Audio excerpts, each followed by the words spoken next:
Good morning, everyone. Welcome aboard. Mark LDS 767. Welcome in. Thought we'd take you up on your suggestion and bring out the Flight Factor 767 for you. Spaceman, welcome in, landing in Tokyo. Hope you get some sleep after. You know, someone once told me that ACARS program has a top of descent pause. Just for that reason there. Not just kidding. I know it was you. So anyway, welcome in everyone. As you can tell, yes, we're in one of my favorite aircraft. Spaceman. So yeah, this is a livery, folks, that I've seen quite a bit when early on at Mid-America Airport, where we're headed. Yeah, here I am on fine. Yep. All right. Well, we'll leave it right there, Spaceman. But this was a livery that we saw quite a bit at Mid-America with North American. It's, matter of fact, I think the only one they ever had. Slight variations of it, but flag on the tail like you see. Decked out, flew the troops in after 9/11 to Afghanistan and Iraq. 757s, 767s. Uh, always neat to see, but also not so neat due to the nature of what was ahead of the passengers getting on. So, but today we're in Norfolk, Naval Air Station, Norfolk. It's also called Chambers Field. And we're going to be taking off from here, heading over to Mid-America. So, just always love to take a look at this livery. It's a shame that they're one of the many that folded in 2008. But what a airline. I love this airline, folks. Great people always when they came to us, and really miss them. If I thought there was a chance of resurrecting it and running it, I would love to bring it back to the world, but easiest way to lose all your money is start up an airline. But yeah, isn't that just, oh, I just love it. That flag on the tail is just, I mean, I have to say it, dynamite. So, but yeah, this one, like I said, along with ATA was another one we saw. Of course, Northwest went for a different reason, but we saw a couple of their 747s come through.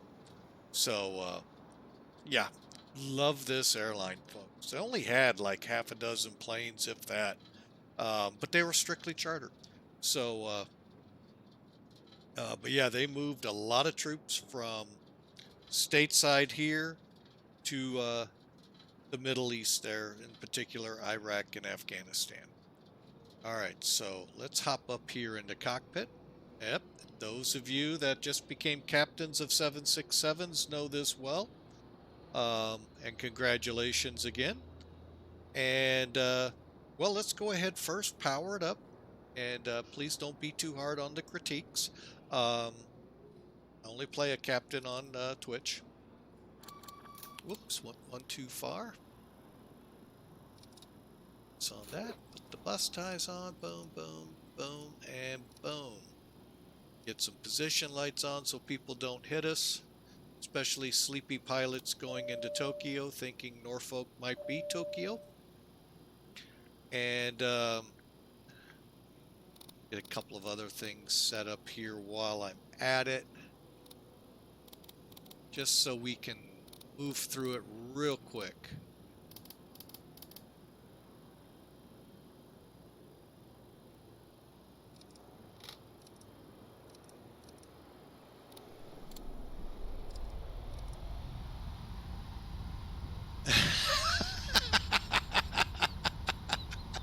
Ah, no. It's just fun to start off the stream that way. So, but no, you're good there, Spaceman. I hope you have a great landing into Tokyo. I actually liked Hanade RJTT, for those of you that realize I don't know how to pronounce it. Alright, so we got the basics. Oh, forgot that. And get the window heat on. Alright. So let's bounce out to here. Let's bring up some toolkit and get this going.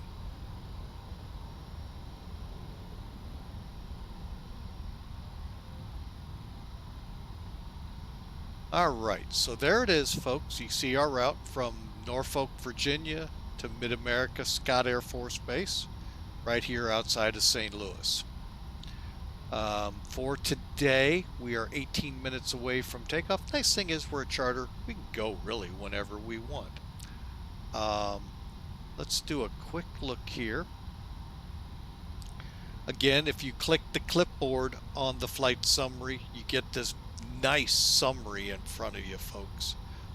Taxi. In case you're not sure where to go or not sure what they're telling you to do, there you go, folks. It helps you out.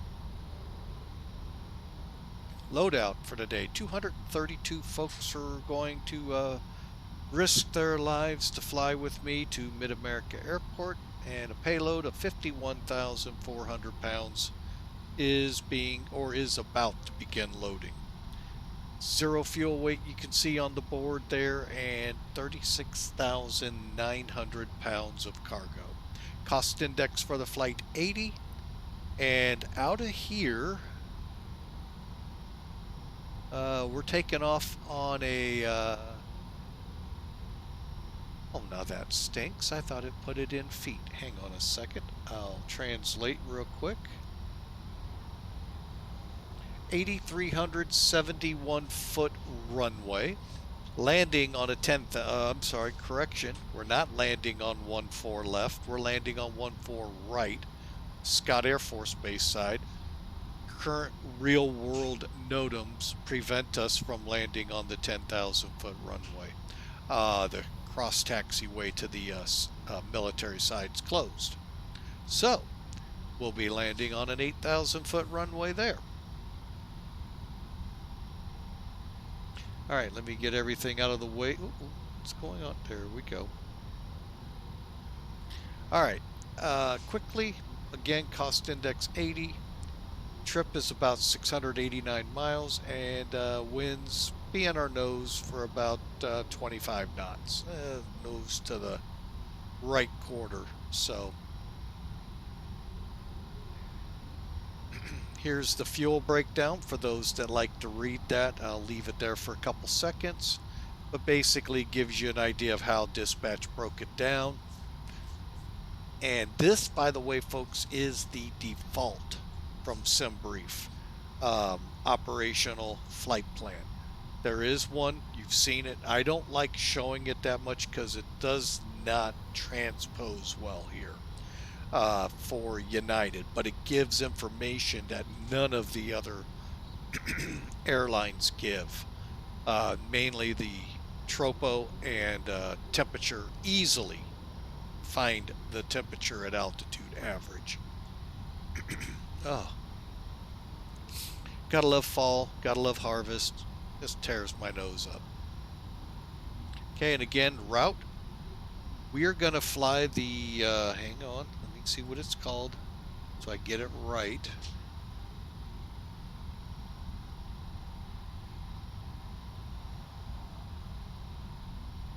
Well, heck, it's making it difficult for me. Of course it would.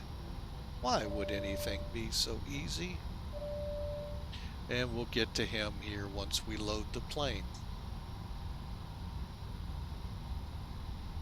That's what that dinging is, folks. This is called the Chambers 1 departure. So we'll be doing that out of here as well. Okay, so Chambers 1 to Flat Rock, J24 to Fillmore, south of Cincinnati, J134 to Jigsy, which is just east of Mid-America Airport, and then we'll head to Troy and work our way VOR, and then work our way onto the 14 right VOR. ILS. Blech, we'll get it right yet. Maybe I'm just as tired as Spaceman going into Tokyo. And I haven't even turned the engines over yet. Jeez. Alright, so there you have it, folks. It's one more time. Now, to get back to the flight route, you just click that one. You're back up here. You can see how the winds are interacting with our takeoff. A neat, cheesy, I mean, it's cheesy. I'll give it to them. But, you know, hey, for those not fully into aviation or up on everything, it gives you a visual. That's not bad. So again, it's 3:30 at 14. So we do have a pretty good little bit of a crosswind on takeoff. So, all right. With all of that in mind, let's get to work.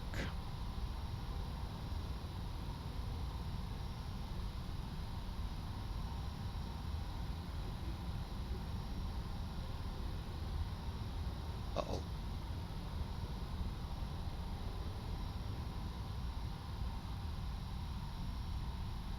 Hang on, folks. We're starting to have internet issues here, I think.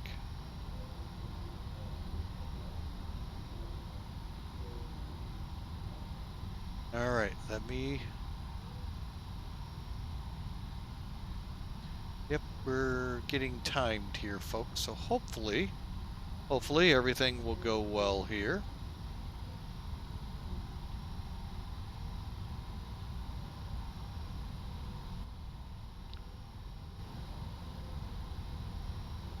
All right, things seem to be going a little better now. So hopefully that's all we see of that. All right, that was not fun.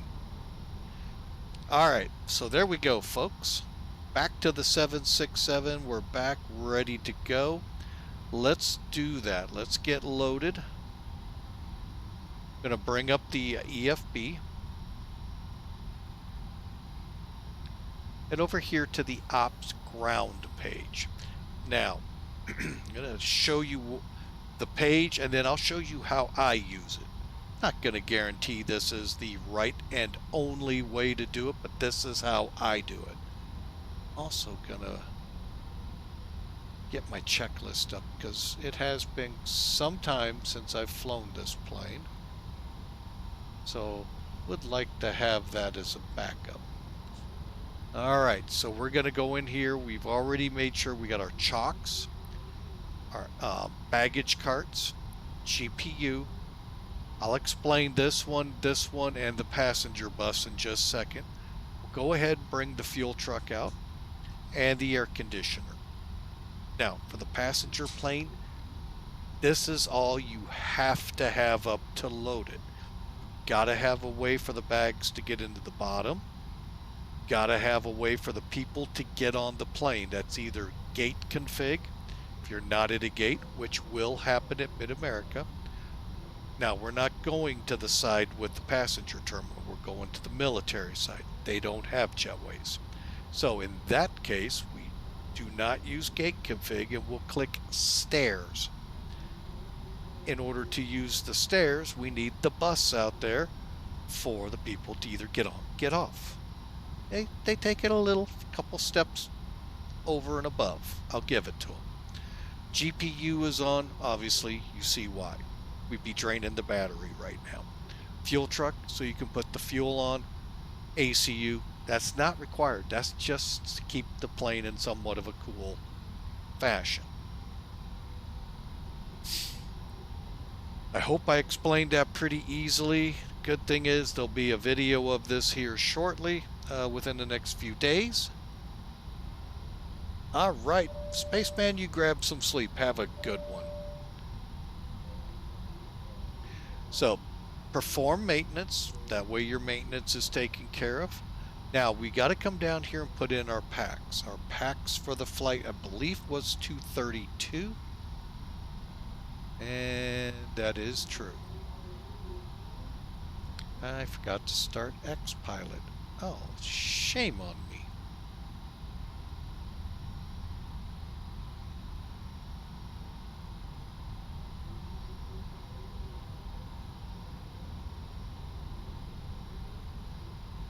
I'm just getting on there. I just noticed that as I was bringing those two pieces up. Okay. Connect. All right, so now you can tell we're connected. All right, so 232. That one's easy.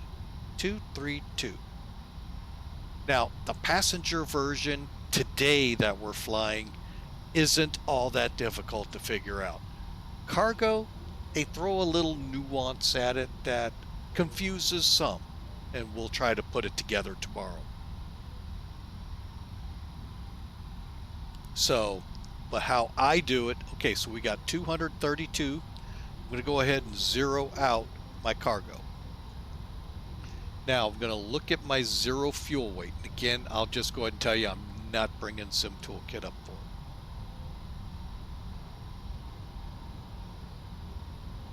And if you'll folks excuse me a second, I want to go see what was done. Stand by. We just had a contractor finish up, so stand by.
All right, folks, we're back with you. All right, so let's continue on.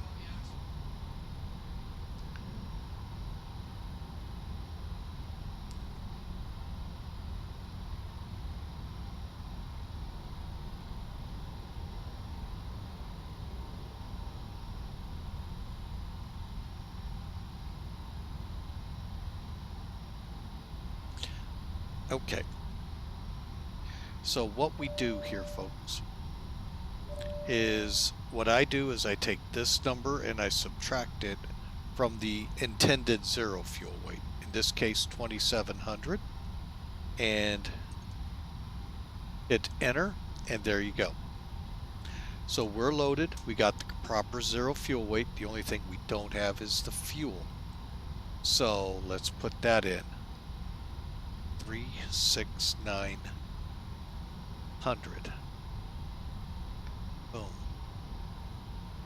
And that's it, folks. Now, you notice the Mac is red, so we'll just go optimize. Still pretty... Wow. It's the first time I've ever seen it red. Well, we'll see what happens, folks. Usually by optimizing, it does the trick.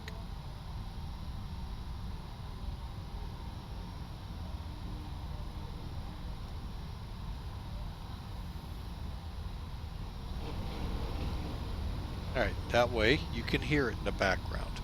Just turn the volume up. Now also, folks, two ways to know when you're loaded here. You'll hear the noise stop. If you click, go up here to your fuel, it will be down, it'll be at the number 36,900.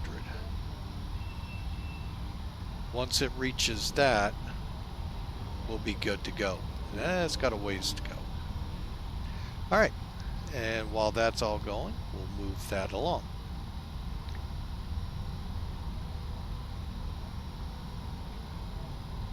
Okay, so we've done the first part here. Let's get the FMC going. So we go up here again to the upper panel.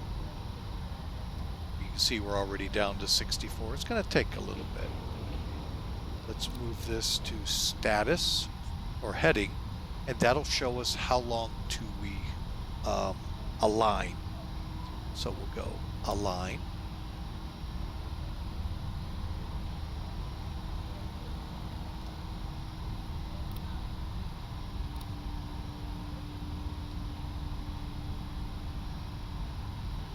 That on DC just means it'll work while we're on battery. Okay, go nav.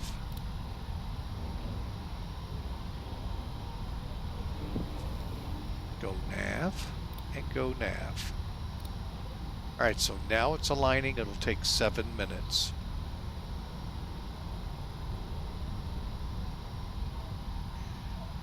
Couple of schools of thought here. You can one, you can continue on with your upper panel flow, working down each way, making sure everything's set, or you can follow this checklist 2.7 that I have from X-Plane and start right in on your flight planning. Sure call. We got 7 minutes. I'm going to do the overhead panel. One thing we won't be able to do, and that's the yaw dampers. They come on after we're aligned. So let's move down. Electric left and right engine. Electric engine controls on. That is these two here. Close up the guards. C1 and 2 center electric pumps on. All switches to auto. Okay, aft forward bulk heaters, we'll keep those going while we're loading. Engine start to both. I usually go on 1. Today being an even day, let's go with 2. All right, fuel pumps are off. Coming down, we can see we are loaded with fuel now. See what you can hear the noise has stopped. We're loaded with fuel. If I come up here, pull up the plug-in. Don't see any sign that it's loaded. Kind of concerns me. We'll find out.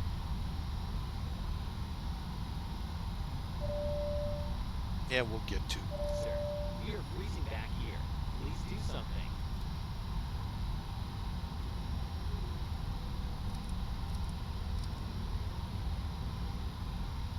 They're freezing back there. Help us.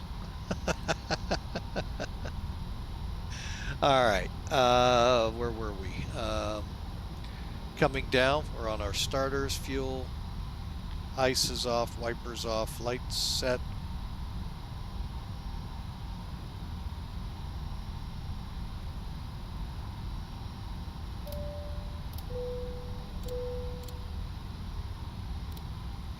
Okay, and then cabin altitude set to auto, and we're coming into 456, I think it is. Oops, not too far.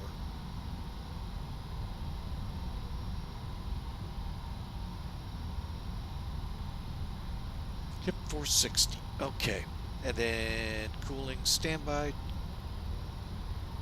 Cabin bright. Bring the chart lights up and leave the dome off. Okay, it's warming up in the back at the moment. All right, 5 minutes to go. Let's go ahead, punch down to the middle. And landing gear levers down, 3 green. Auto brakes are off. Alternate flaps off.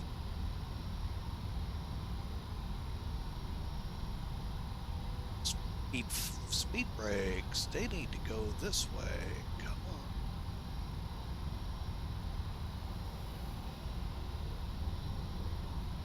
So now they got deployed.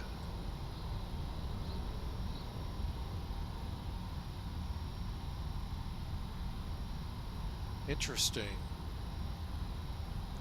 We'll come back to that. They shouldn't be up. See if they're showing up. They are not. All right, maybe we found a bug.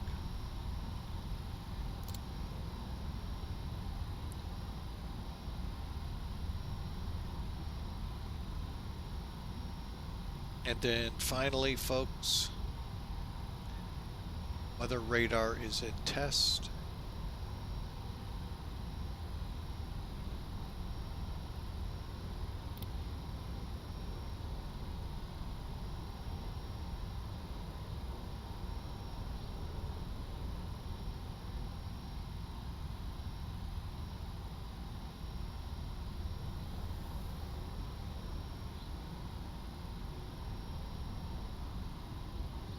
All right, and we'll get our panel lights on.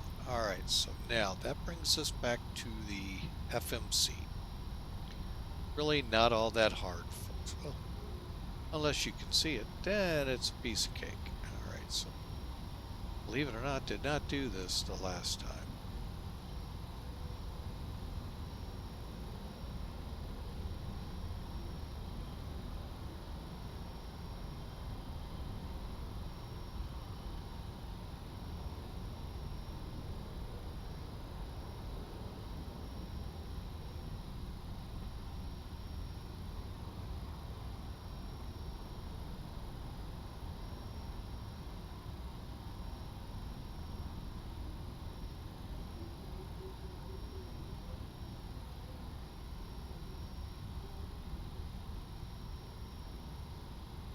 Okay, just want to get windows sized up. All right, so for here,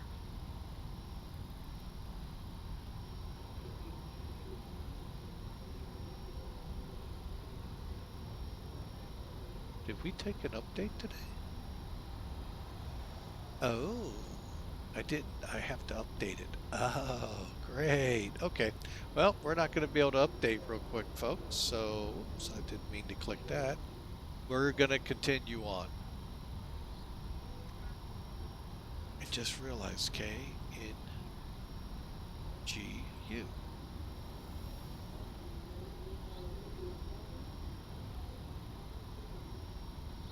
Route KBL. Okay, today's flight.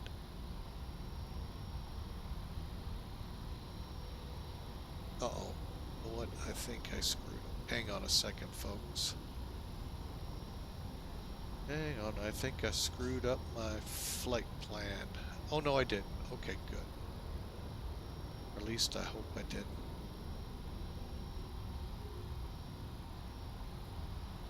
Let's find out, did he screw it up?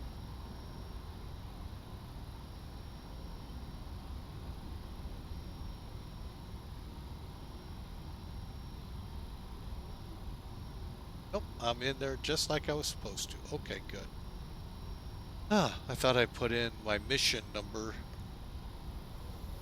in VATSIM prefile and then used what I was supposed to use, and that won't work. Alright, so SIM 18 or SIM Air Force 18 is the call sign.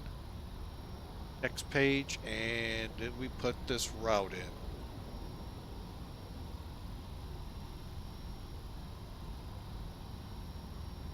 So you all can see it. I am going to go ahead and put FAK. Then we're going to go J24.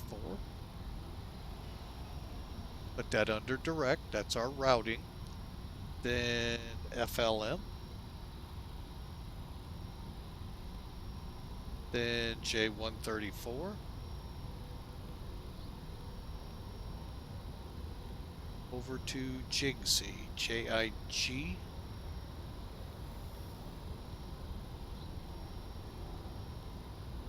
And then that's it. Activate, execute.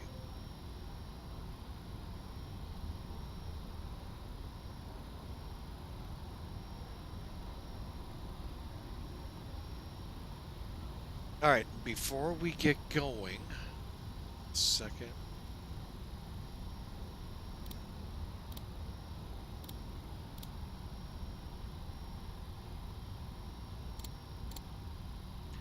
Let's go ahead and throw our departure in. 28. 9?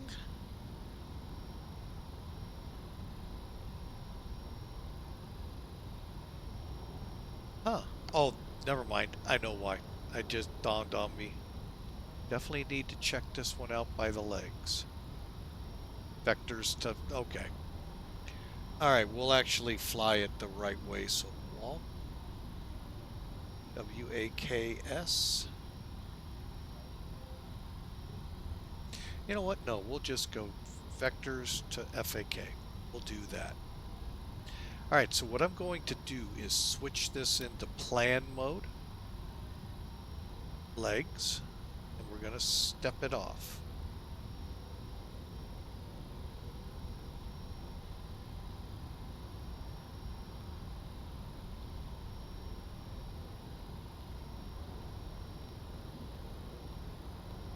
Looking for discontinuities. Okay. Looks good.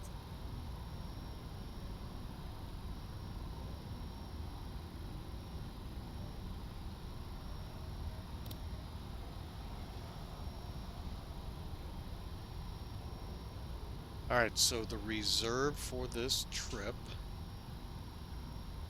is going to seem high, 16.2. Folks, that is because our alternate is Memphis.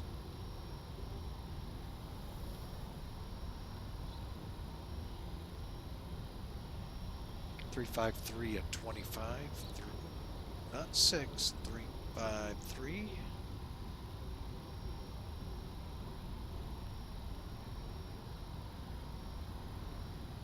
Step size 2,000. Now what this will do is tell me along the way where potentially we could look at a step climb. to 36, 38, whatever it says. Barring winds, barring a lot of things. Dispatch does not have us at that. So we'll take into account everything with the flight. Next page is takeoff. We're going to actually go to the actual. So what I did is we went here, takeoff. It comes next in the progression for your performance. Then I went to the next one. And what that is asking for our wind. Currently,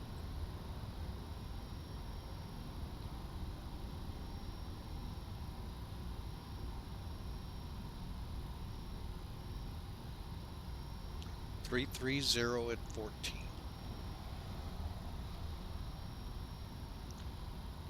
My guess, still feeling the effects of iron. Okay, and our reference altitude temperature is 11.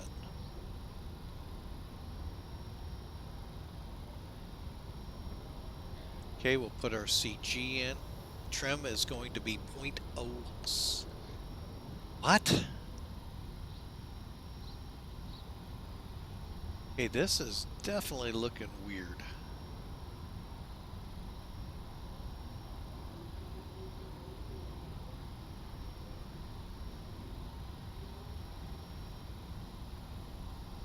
I'm not even sure I know how to load that on.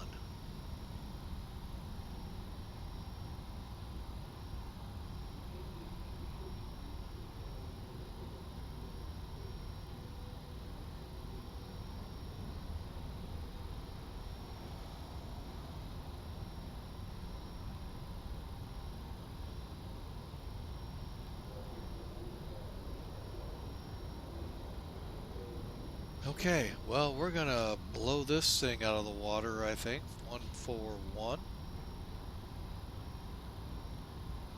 May go back and look at something.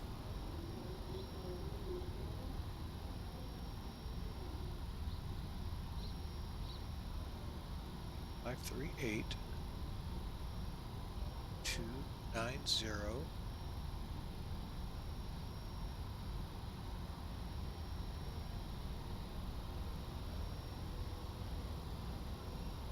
Huh.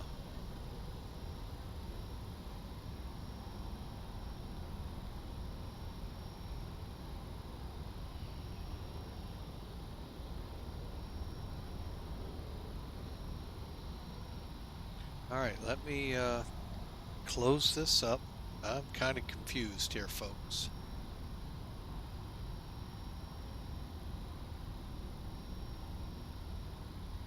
My bad, sorry.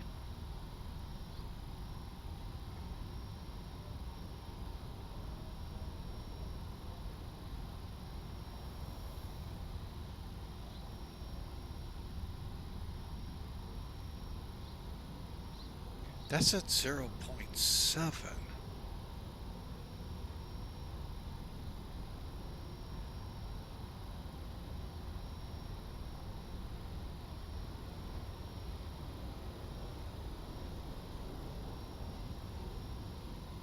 All right, we're going to leave it at that. All right, we are aligned. So we back up here.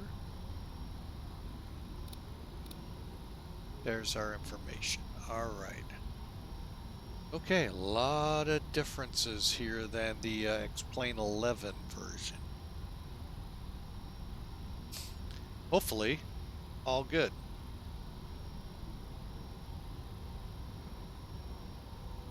All right, let's get that APU running.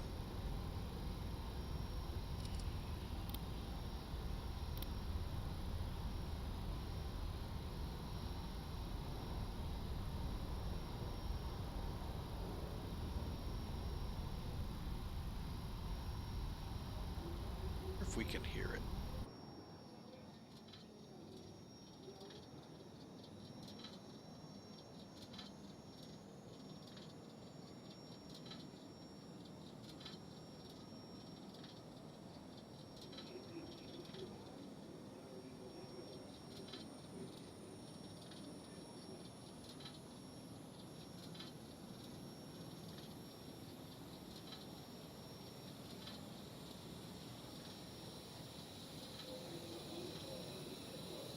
Yep, we got a little bit of noise out of it, not much.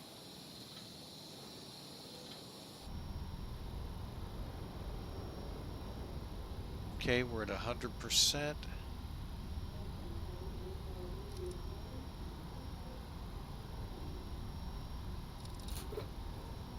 PU blades on.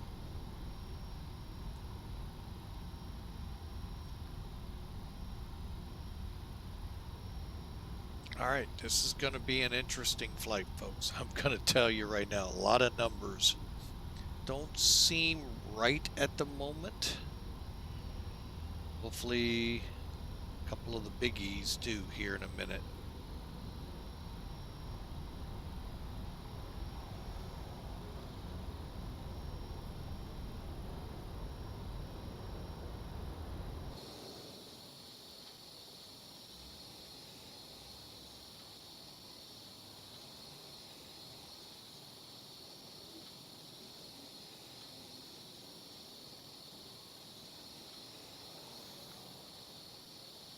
All right, so we close this one and this one, that one.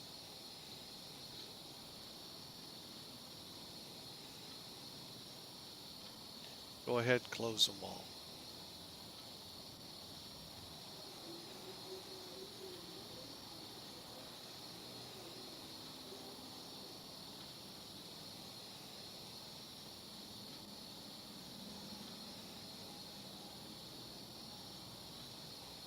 Bound to cockpit. Please show me where you want to go.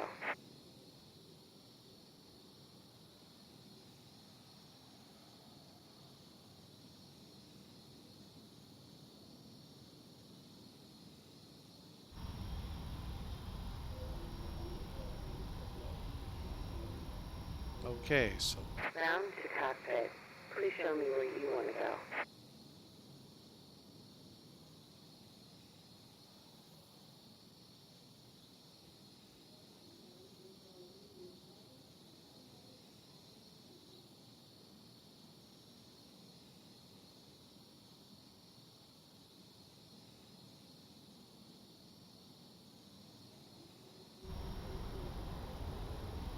oh boy.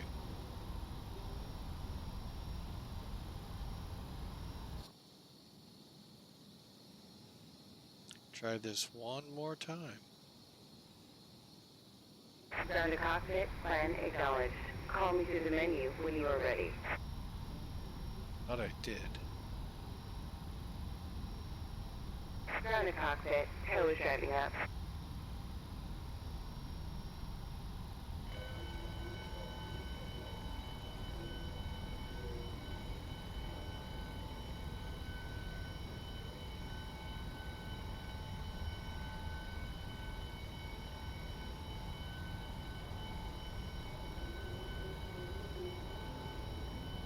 Okay, and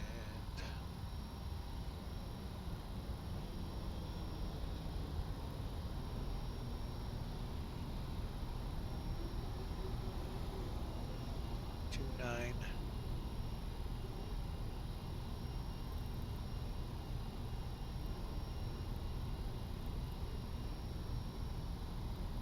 Okay. All doors and hatches are closed. Ready to connect. Okay, so I need to get the chocks out of that, or did I?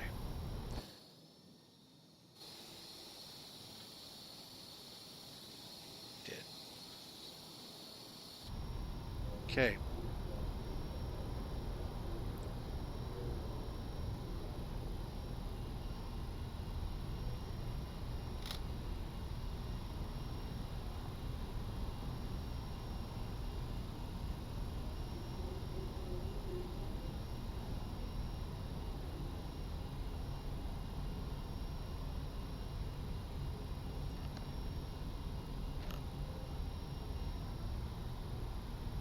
Tow connected and bypass pin inserted. Release parking brake.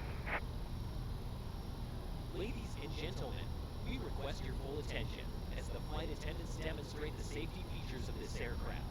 When the seatbelt sign illuminates, you must fasten your seatbelt. Insert the metal fittings one into the other. Tighten it by pulling on the loose end of the strap. To release your seatbelt, lift the upper portion of the button. We suggest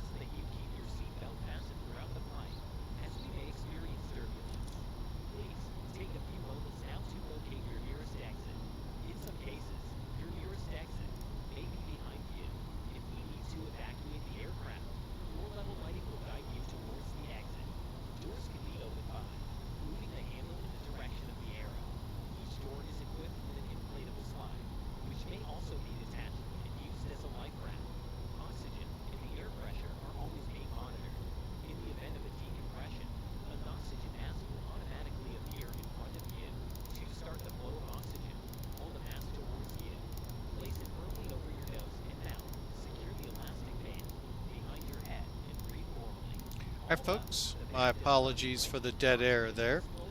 Just making sure the heck is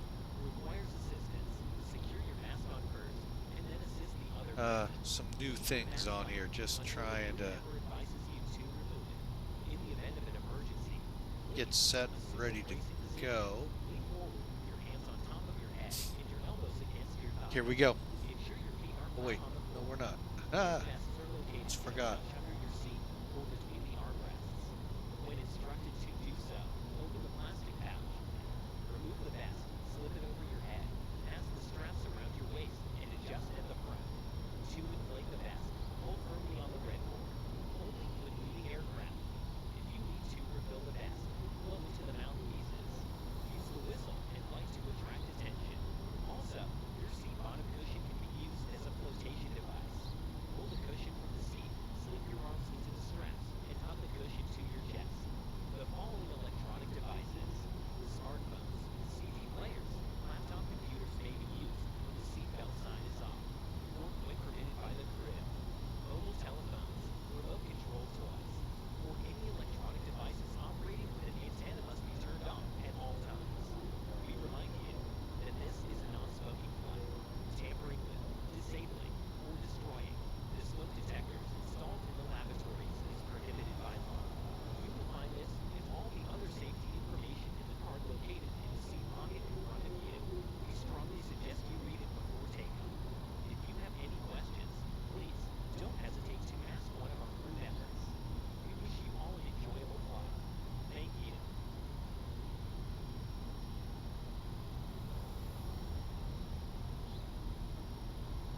Now we're ready to go. Had to start an Acres program real quick, folks. Sorry for that.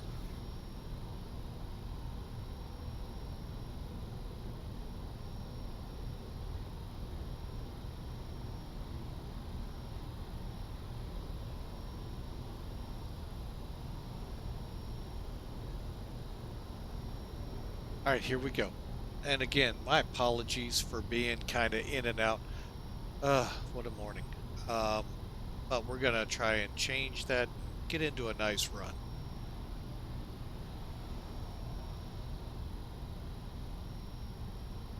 That number is incorrect. It should be 56. Here we go. Starting for stack, and you may start engines. Okay, now this, by the way, Better Pushback is free. And I just put it in. So we're hoping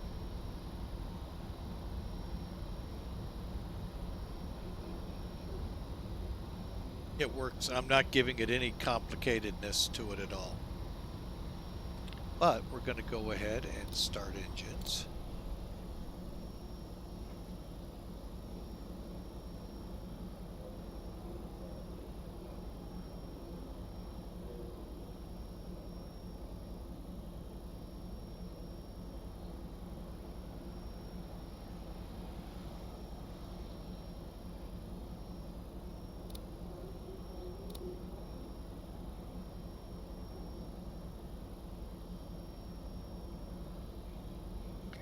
Like most modern airliners, piece of cake to start. Reach the magenta lines, push the lever up. That's the magenta line that was over there. Once the fuel was turned on, it disappears and it builds. Numbers are looking good.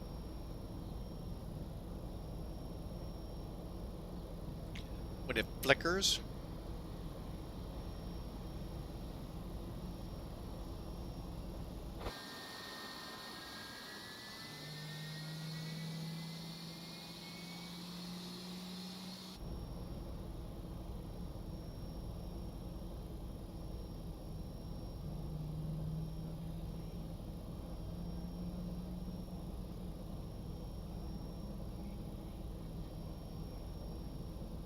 did we not get a light off?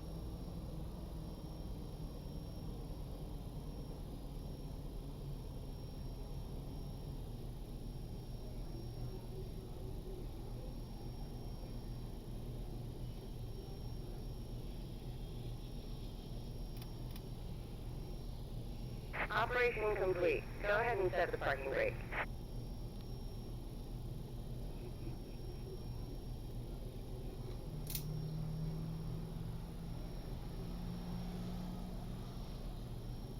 Okay, we're not getting an engine. Sorry folks, we may not be able to...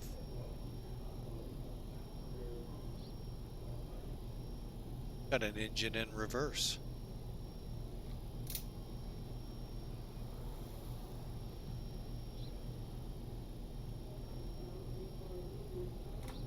It won't come out.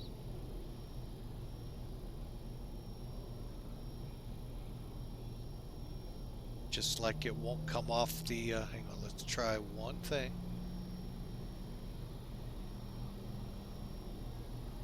Shouldn't have been in reverse, that's weird.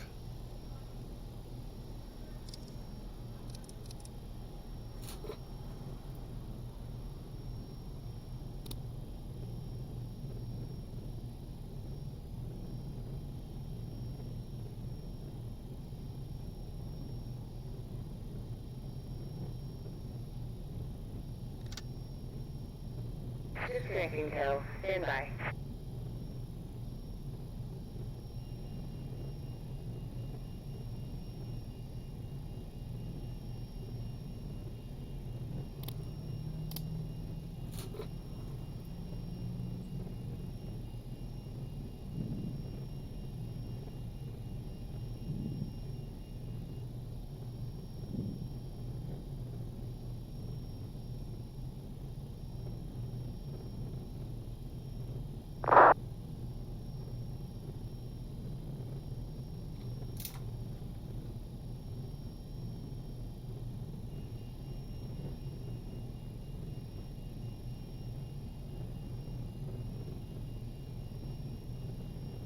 Yeah, we're not going to be able to move, folks.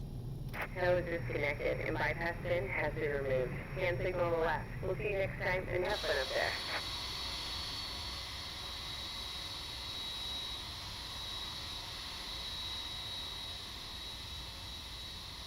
Okay, I'm going to give it one more try here.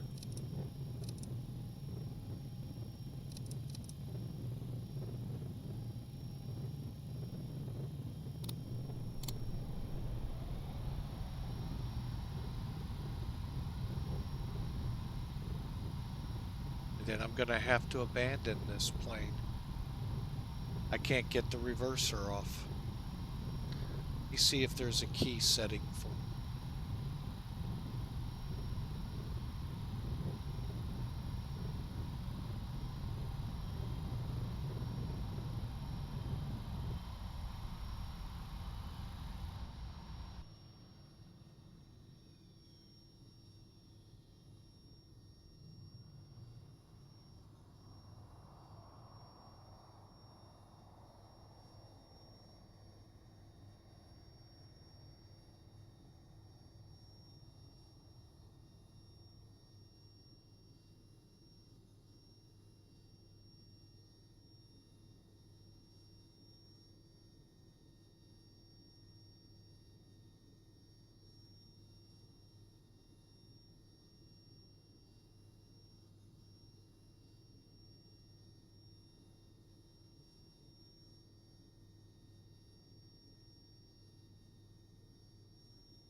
All right, well, we F1.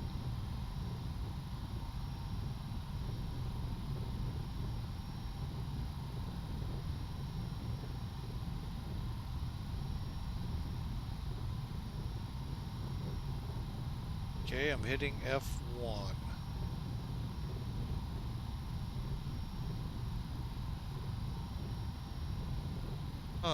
Mark, this is not going well.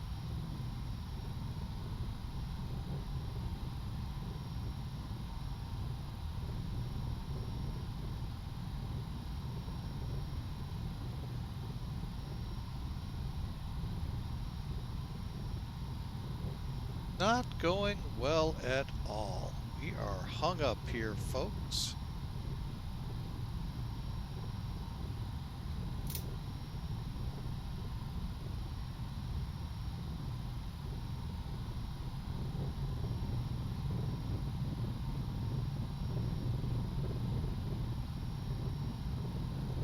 Can only get one to disengage.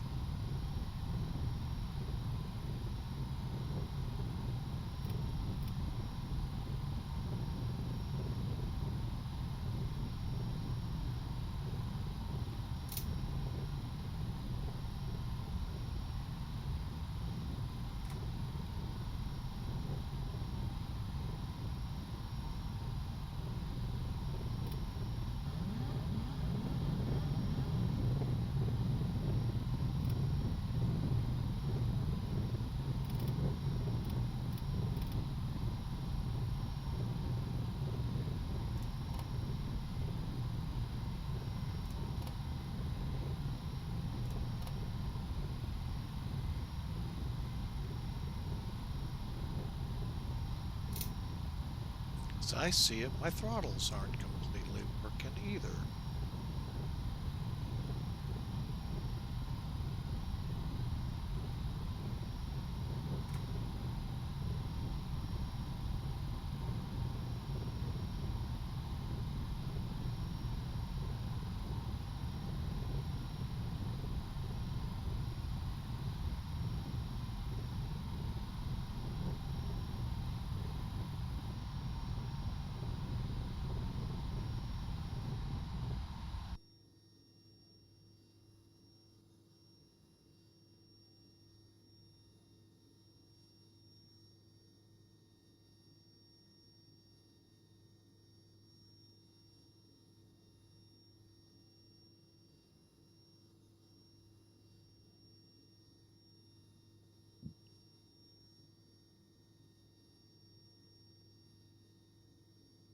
See if there's something specific for flight factor.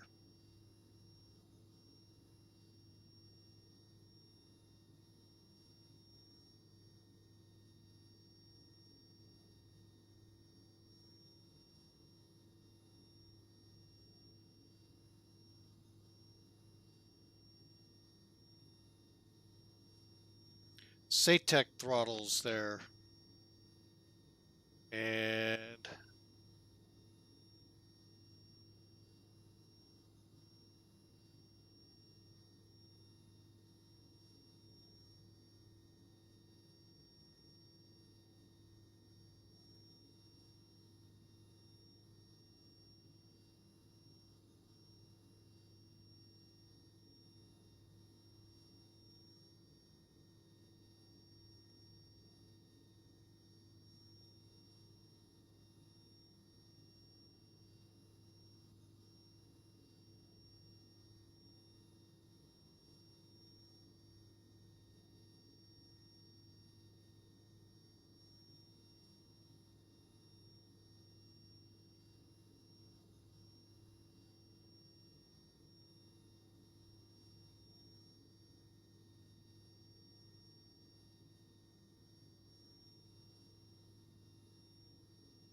I am not sure why this is not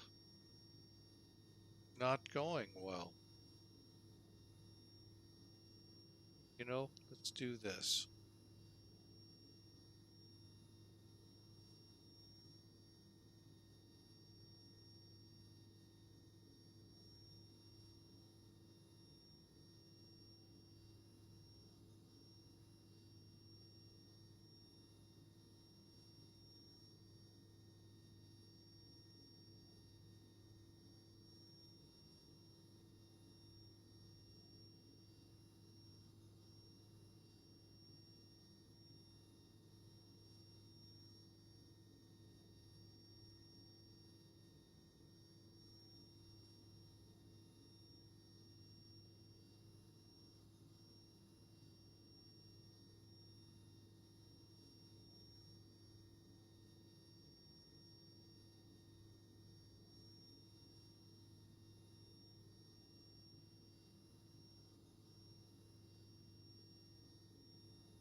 Yeah, I have no control over the throttle here.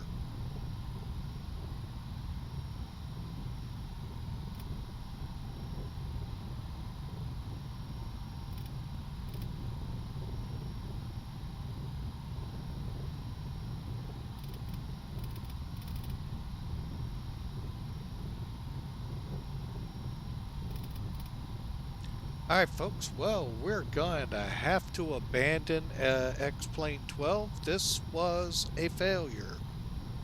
And that's a bummer. Spoilers are now full up, and I do not have a clue as to why. You know, one other possible.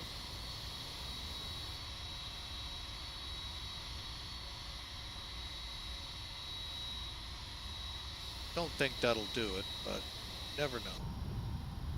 Stupid things happen in Sims. And I was pretty right on that. That is weird. Alright, so the spoilers aren't working, and number 2 throttle isn't working.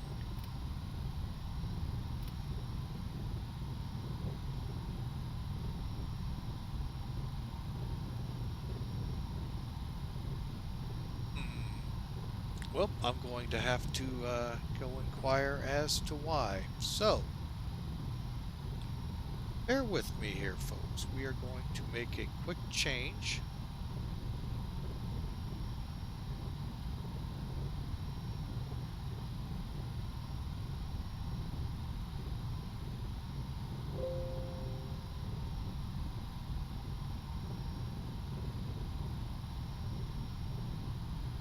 Okay, I've come off all of that.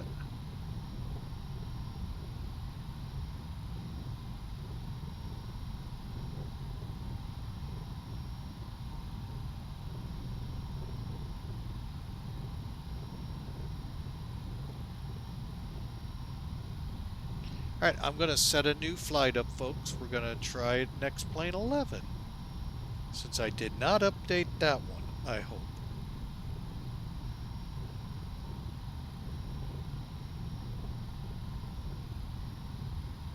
It's really weird. All right.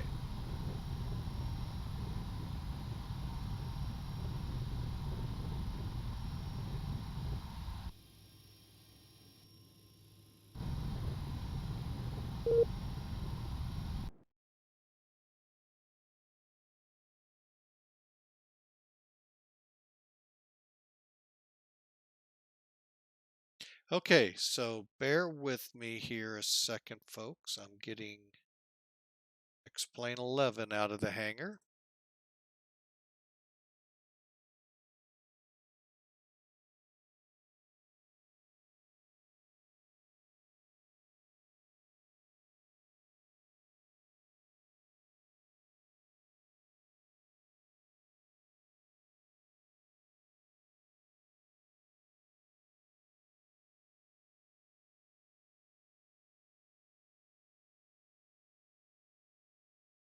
That truly was a bummer. I was looking forward to that and tomorrow's flight in it, but hopefully we find a change in it. So let's go to, I don't know if this has gates at it or not.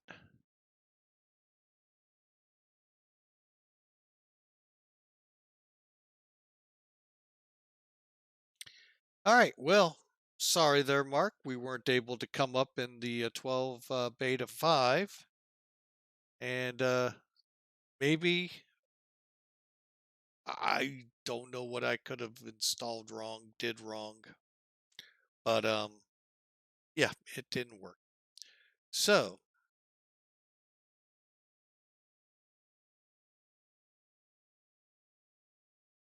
come on, X-Plane 11. We'll get this thing going quickly here, folks. Unfortunately, we got to load the FMC still and load the aircraft, but we'll hopefully get through this pretty quickly and get us airborne. That just kind of totally stunk. So, give me a second while we're waiting. Load my coffee.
Oh.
Okay, I'm a little quiet here, folks, as I get us reset up here.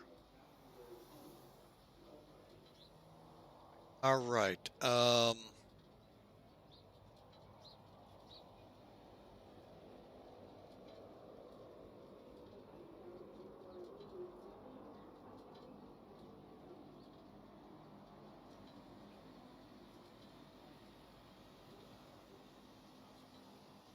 right. Well, we are in the gate. Much different version. And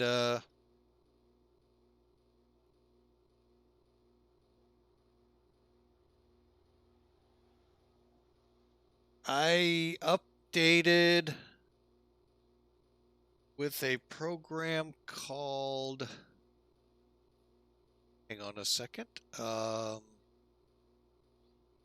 X Updater Client. And in that, I ticked beta when I got it pointed to 12. And then I clicked, is there a different updater I should use, or?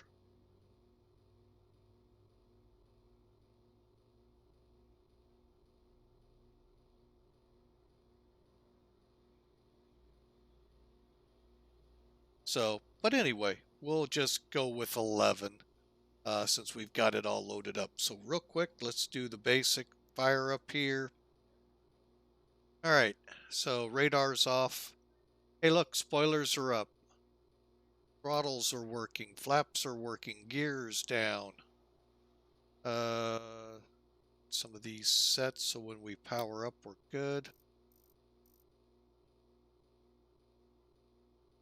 Oh, thank you there, Tio. Really, the site that I went to update it really wasn't very helpful. I kind of winged it, so I will say that I winged it, and hopefully I wung it right.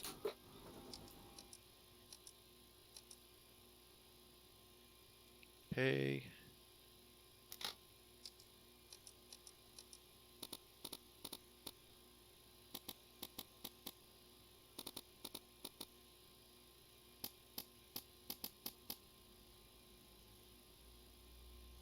Up a new program? Oh, great.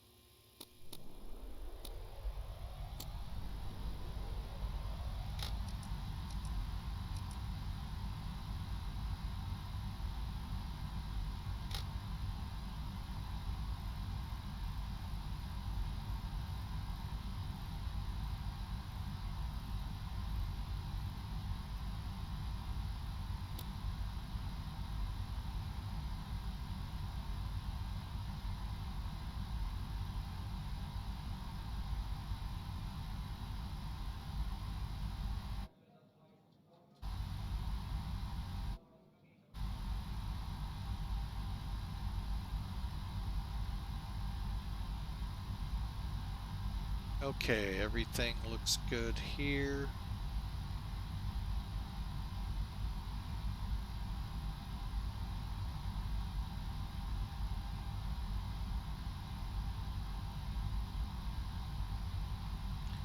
All right, well, we'll get that plane up and running here shortly. Wow, got to get used to all the new keys. All right.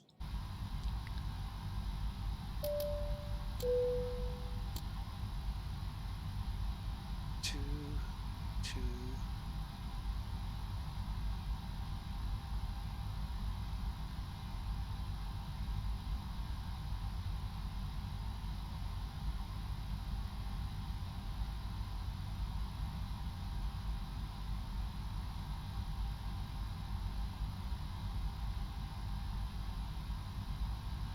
All right.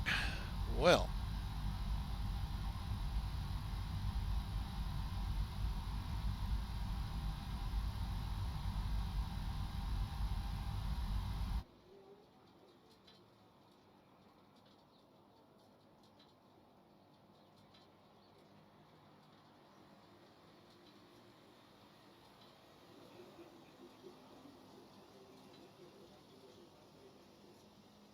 Hang on a second. I just did something I've been doing in every plane except here. Dadgummit.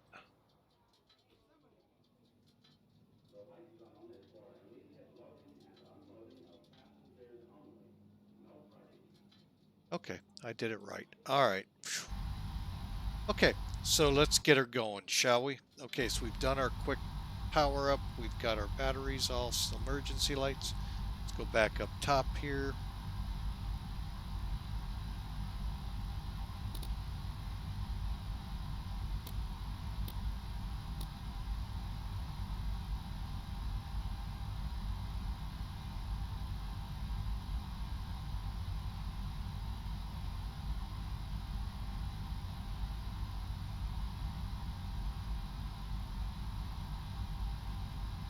All right, I was going to say, do we have a link for that?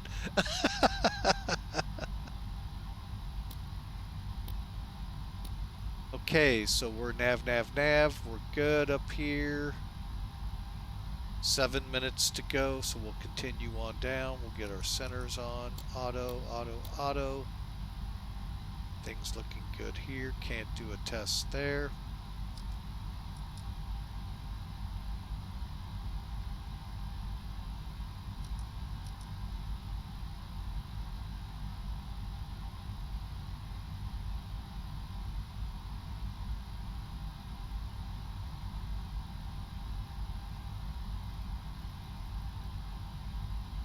Okay. Let me get down here and get this McDo going real quick. Or McDo FMC. I thought I put that down. Dang it.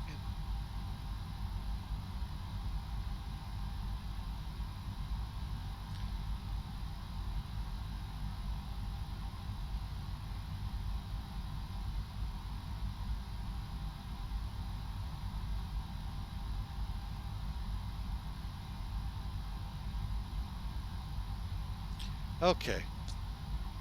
And finally,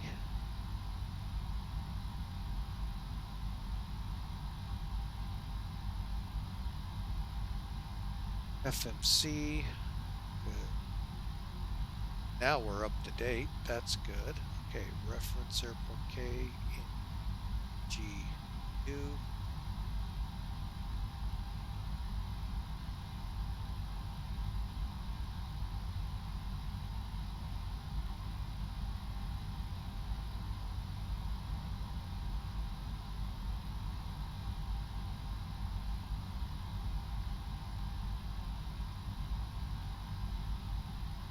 Get this, it's all running still.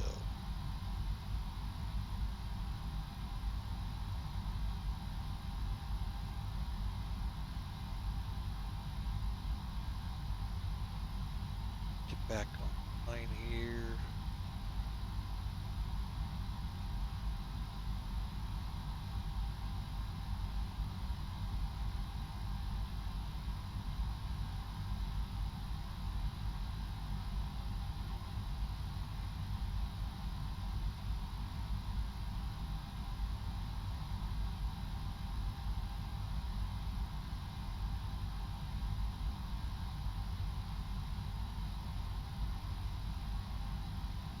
Oh, hang on.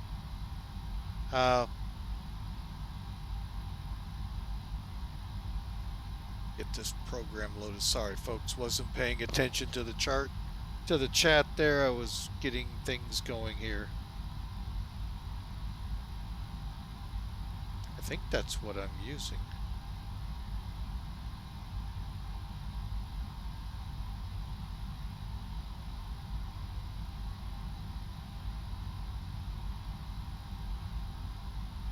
Let me just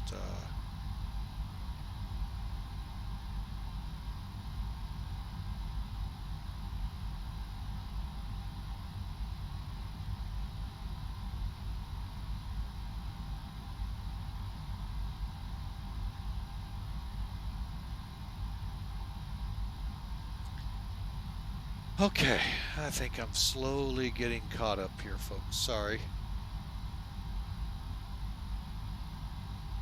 Let me check that out while I'm here.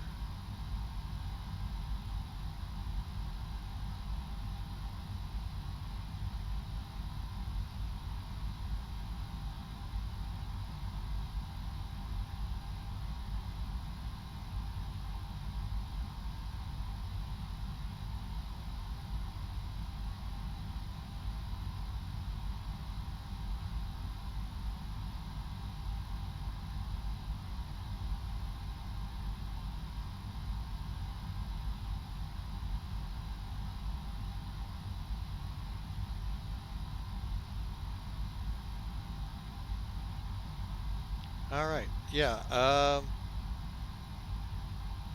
wonder if that's the one I have.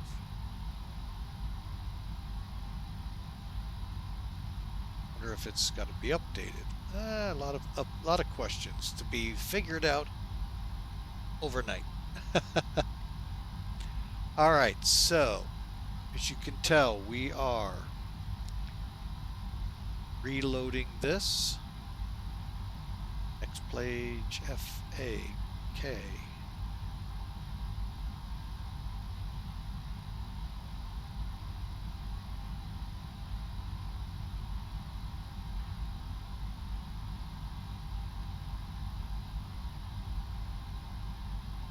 FLM.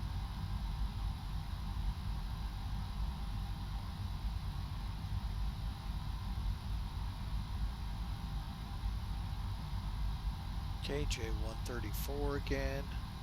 Jigsaw.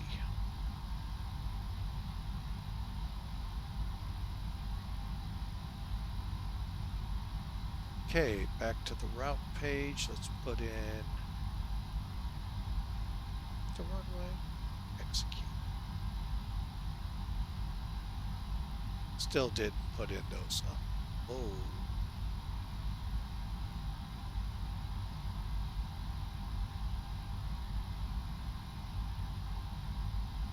That always cracks me up. 4,800 miles. Then when you go to progress, shows only 577. At least it's, realizing vectors don't count the miles on it. Okay, so we got all that loaded. While we can't until it does its thing.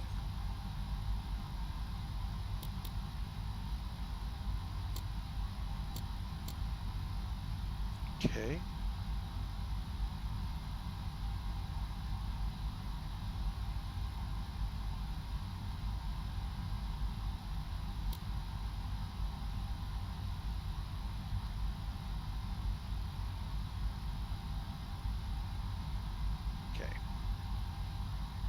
And let's go ahead and start the perf page. We can put this information in, which is wrong. Oh, you know why? I know why it's wrong. Okay, we'll stop there and load the plane.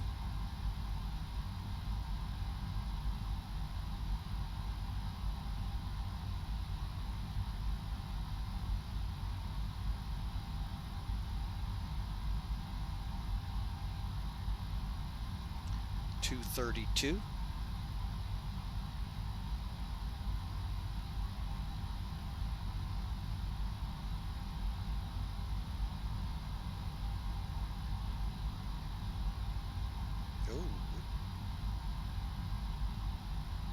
253, 820. That is what we were aiming for. Fuel load for today, 36,900. Enter. All right, we'll do some maintenance. Optimize the seat. That's what I was looking for right there. Instead of it being red, folks, it should have been white or green if they're going to play color coding. And it wasn't. That kind of, and that high of a Mac worried me too. All right, so we've optimized, right? All right, we're going to load again.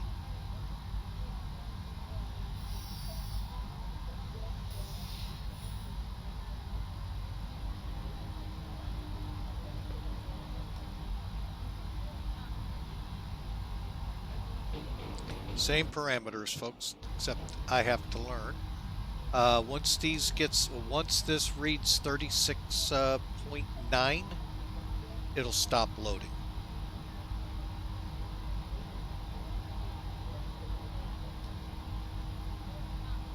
All right, so now let's get back to the FMC.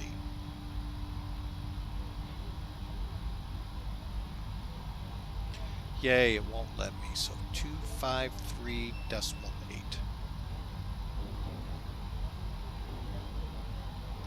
There we go. Looking for 16.2. Cruising at 34,000. Cost index 80. Cruise wind, we're going to still go with it. 353.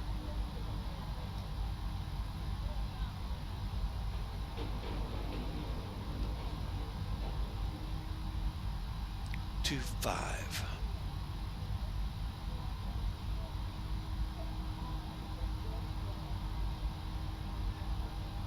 Sufficient fuel. What's it saying we're gonna have? 12.4.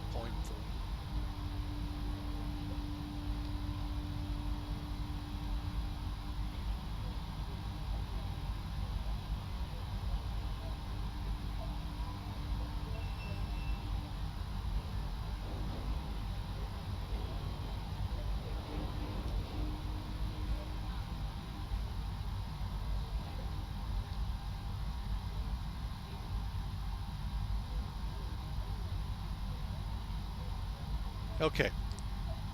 Hopefully I didn't do too much trouble there with that. Almost there.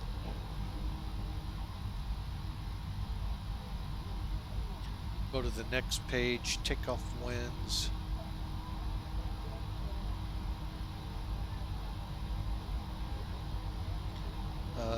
Let's go ahead and do an update. 310 at 13.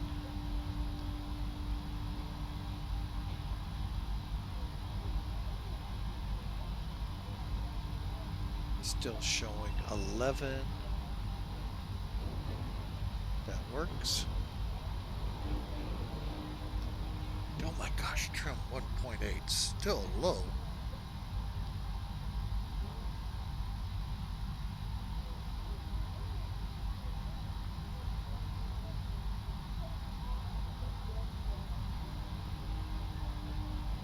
It's still loading, folks.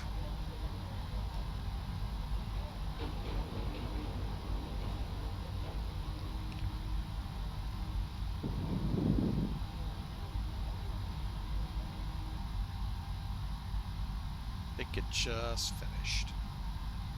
Sure did.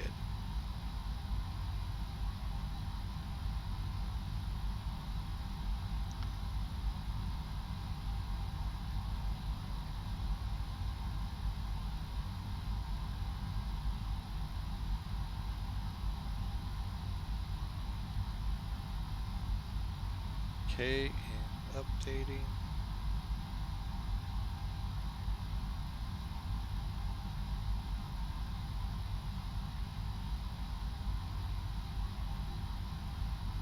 No, we're still getting the same, so we're going to go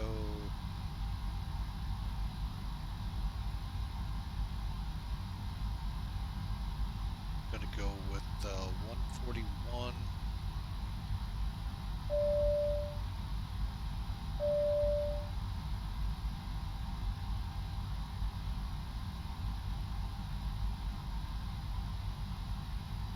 Okay, we are complete there.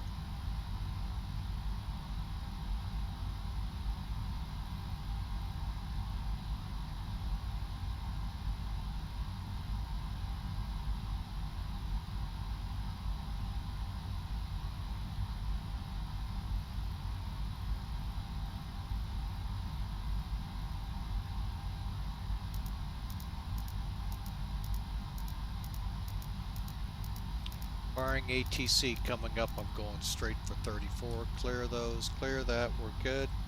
Put you on progress, go there. Alright, we're back to almost where we were before, folks. Alright, so 56 flight directors on.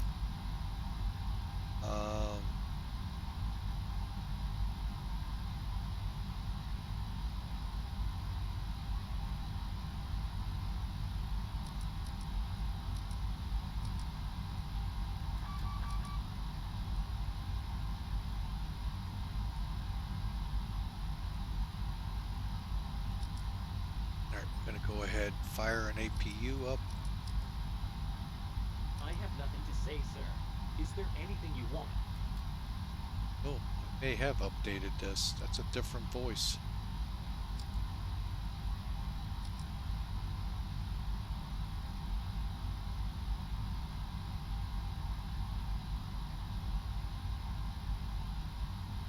Ground to cockpit, please show me where you want to go.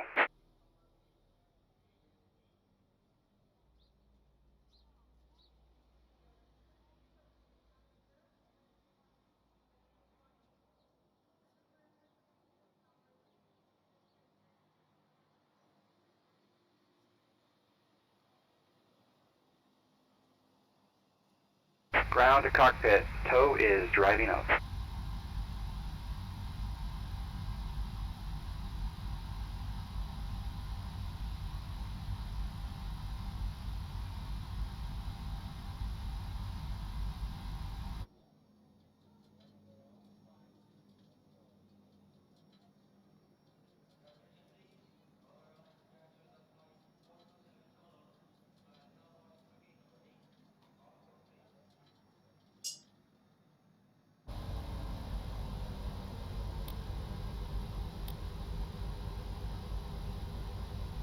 Okay, let's get that APU on.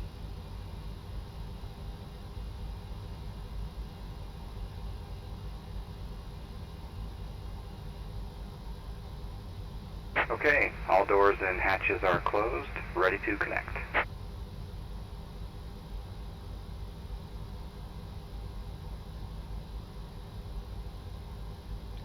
Alright, so folks, okay, sorry for again being so quiet. Just trying to race through the checklist here to get us to where we're ready to push back, since we've been an hour and a half on the ground with a botched run in XP12.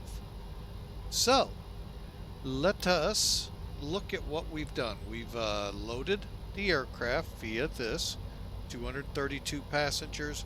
To bring us up to the zero fuel weight plant, we put 2,700. Think of this as bulk cargo. Tow connected and bypass pin inserted. Release parking brake. And we'll do that when we're ready. Okay, and speaking of which, let's go ahead and get on the jet.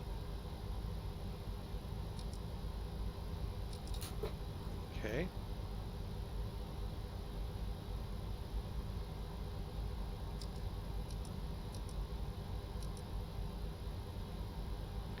Go ahead.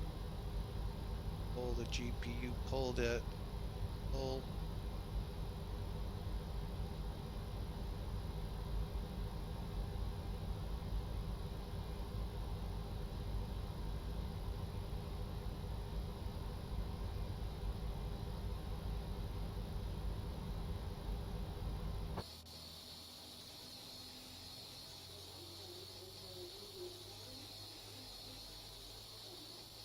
Okay, let me pull the jetway.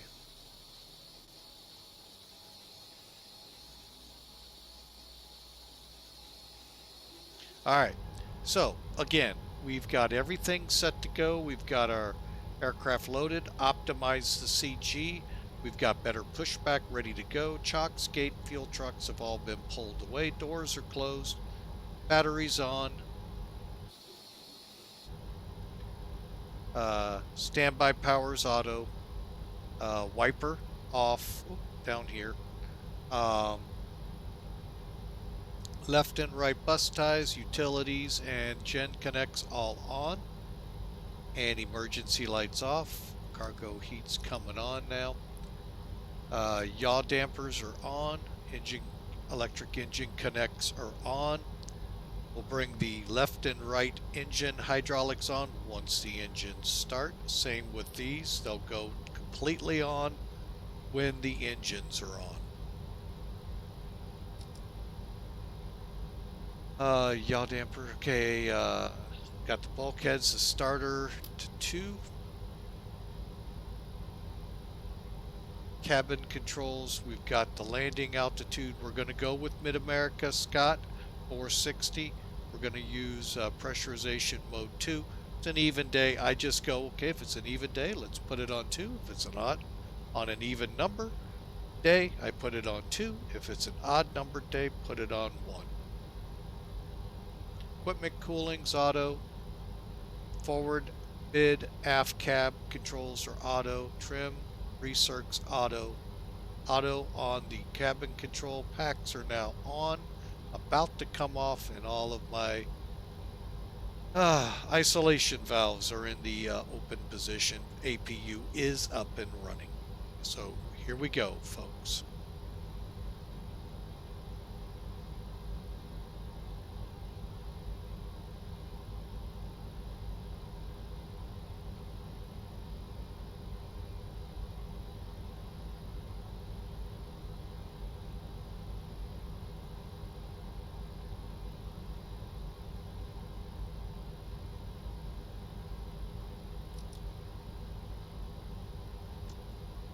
Brakes off.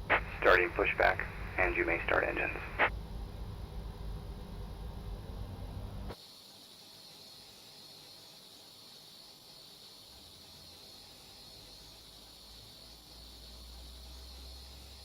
I mean, to be honest, the scenery isn't a whole lot different, other than in XP12 we had a more richness to this, not a, it really looked good. So, all right, so let's get these engines going, shall we?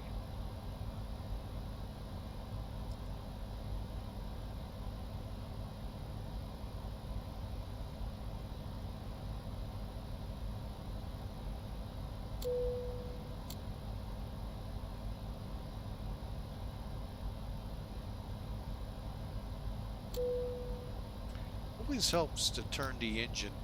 I'm trying to figure out, why did I get a ding?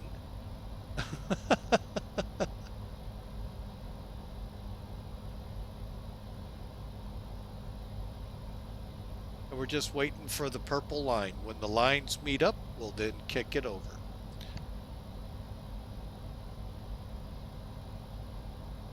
Actually, no, we won't. Hang on, I'm dumb. I totally forgot to do something. Packs off. You have to turn the packs off so your air pressure builds up.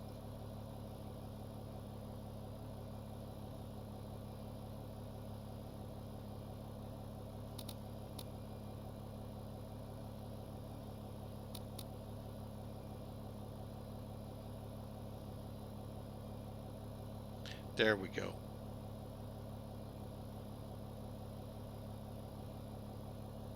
There's our purple line.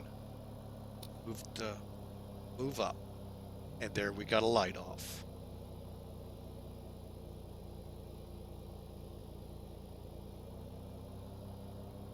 And you don't see the big green REV here, folks. And we got a nice generator kickover. So we got a good start on that one.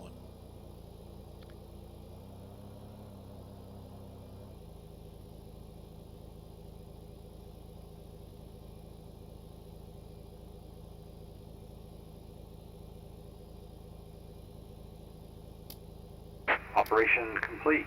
Set parking brake. Gonna hold for just a second here, folks. Show you that purple line real quick. See how it's closing in on it right there? Now you can introduce fuel. And there you go.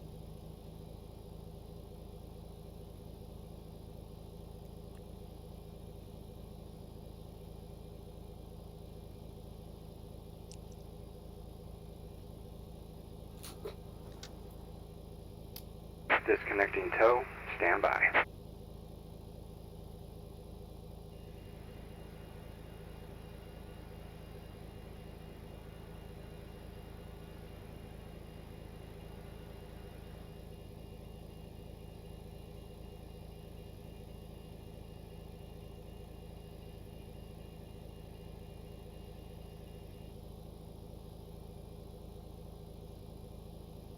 Okay, we got a good light off.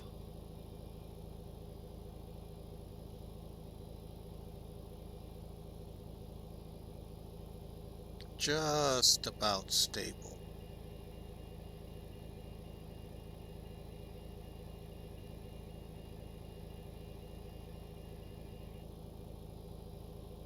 Tow is disconnected and bypass pin has been removed. Hand signal will be on the left. We'll see you next time. Have a safe flight. Thanks for flying with Mike.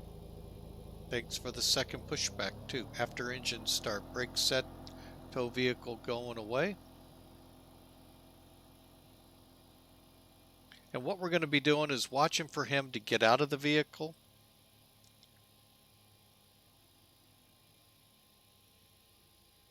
And what he's basically showing us are the pins. So we now can acknowledge, and what I do is I just hit the taxi light once saying I see you, because he may or may not from there. All right, so continuing on, left, right hydraulics, now that the engines are running. This is where we were before, folks. Believe it or not, finally, we are about to begin our taxi. Anti-ice as needed. Engine, left and right engine bleeds on. Put our packs back on. Bleed valve off for the APU. And we are up and running, so off with the APU, turn the gen off.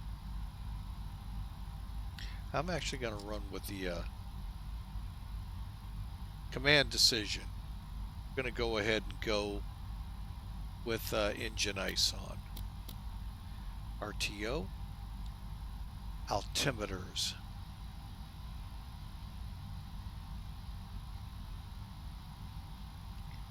Okay, so we are 2996 if memory serves, but I'm going to verify.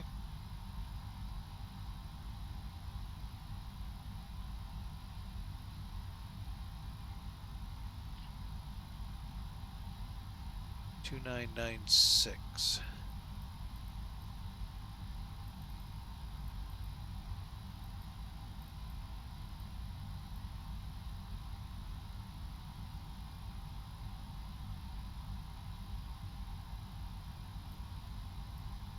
Okay, easiest way to get it set up on the other side, click there. This one. This click spot is for your toga. So on takeoff, we'll do that. Alright, stape trim. Not the easiest thing to set, but we'll make it. And 2.1 now.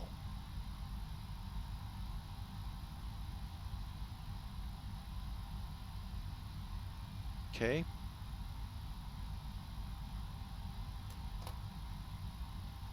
Did I even?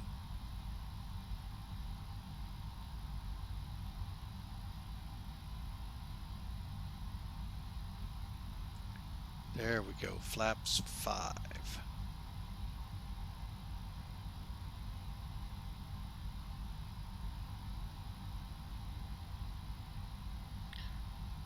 And finally, radar.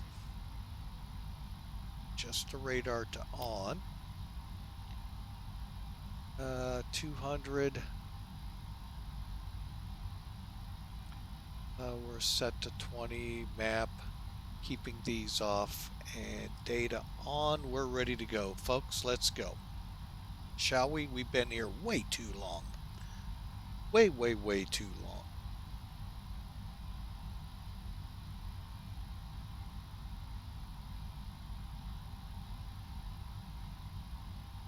Let me do one check before we get going. Actually, 2 checks, sorry. Perfect, we're on the map there. Making sure we're back on the map here, and we are good. Let's get going. I just wanted to make sure we were on sim brief because we had to come off. Brakes off. Taxi lights on.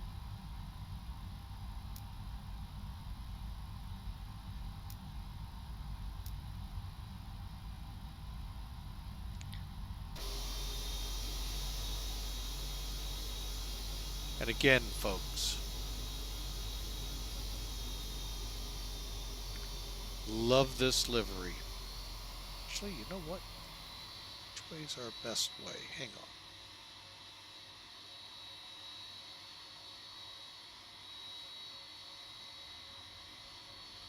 I think I can go to the left. Oh no, we'll go to the right.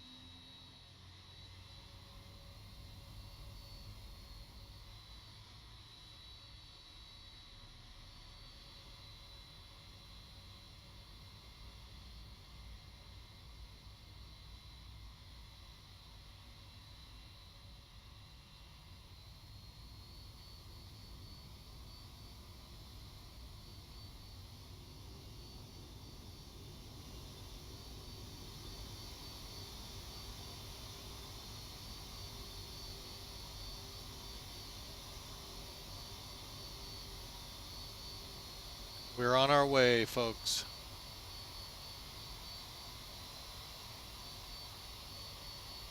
We use 2 for Pratt & Whitney and GE1. You know, I'm going to have to look into that and see what that conversation was. Is that perked my entrance? Is that taxi engines? Starting to see 1-engine taxis now with a Legion. I think. I could be wrong.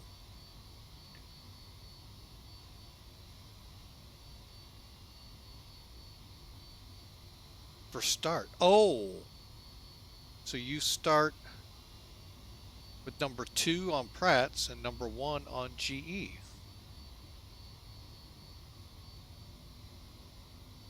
But you set your igniters to? Huh. Oh, come on, airplane. Come back to me. Oh, you're going to do this.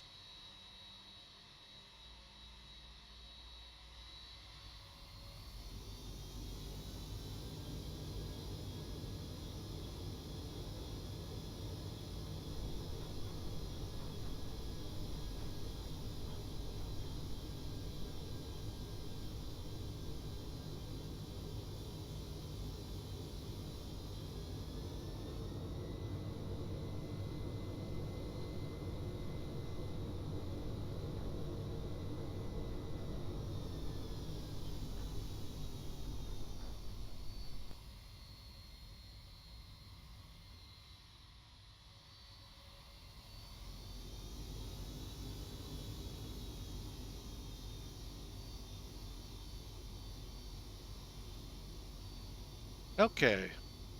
Get ourselves moving again here. Sometimes my nose wheel steering just on the stick here just doesn't want to do it. Or when it does, it then gets really out of whack.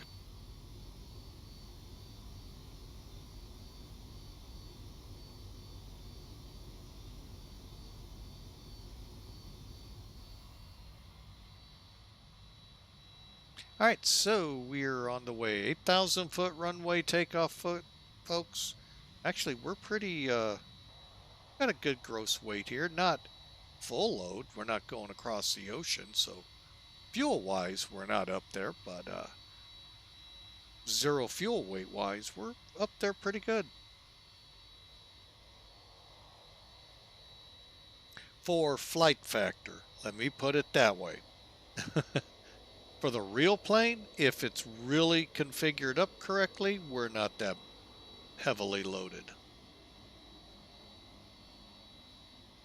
Because they can cram a lot of people in this plane.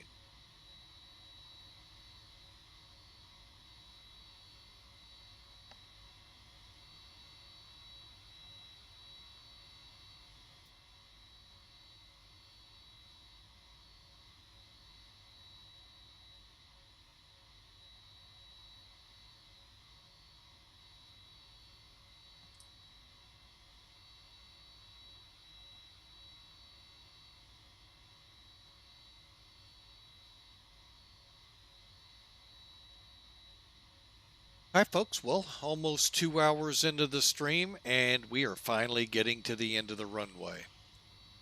Compliments of a botched startup in XP12. We'll have to look into why we had troubles and go from there. But we're now in XP11.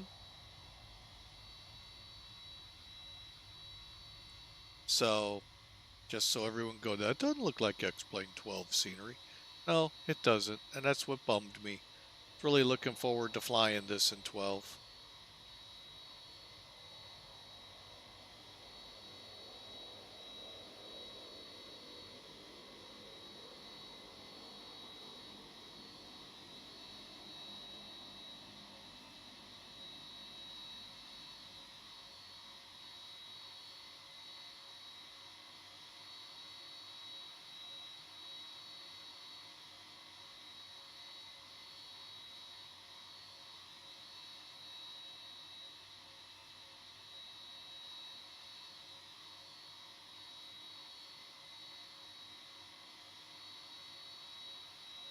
All right, let's go through some takeoff checks, and we're going to get this thing going.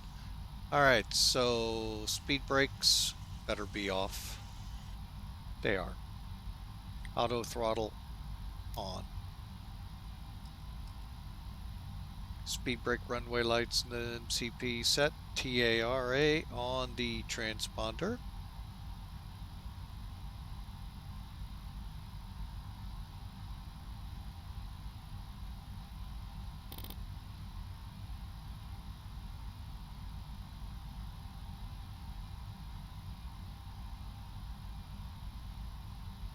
Okay.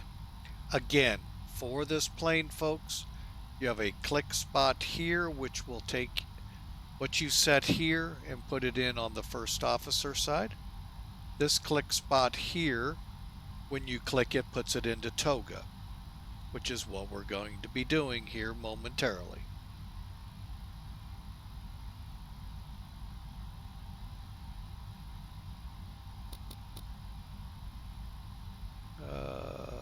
Let's go terrain, weather. Not expecting to see weather, but you know what? You just never know. Let's go for the runway, shall we?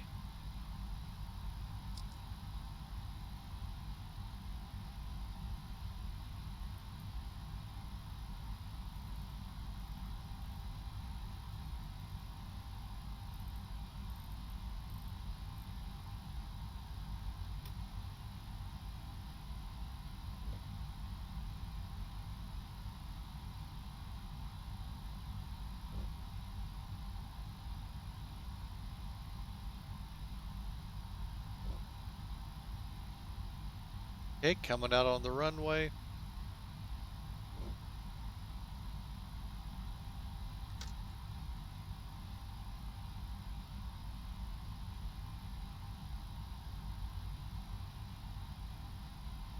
Well, we're getting something on the radar, but I don't think it's real rain.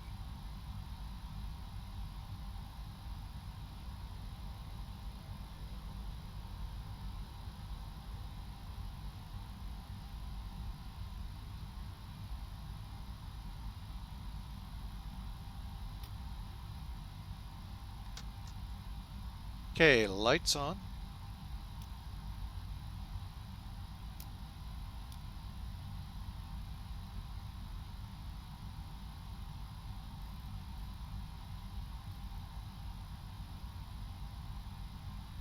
we go. Norfolk area traffic, Norfolk Naval Air Station, Sim Air Force 18 departing runway 28.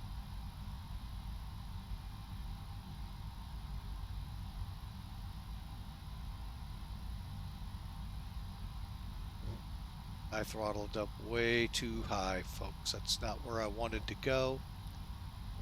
But toga.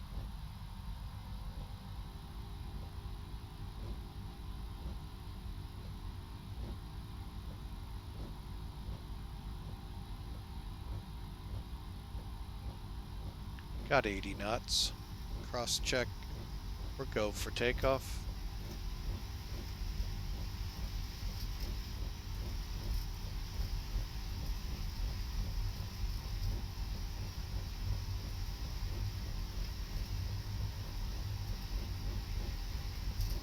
B1. Rotate.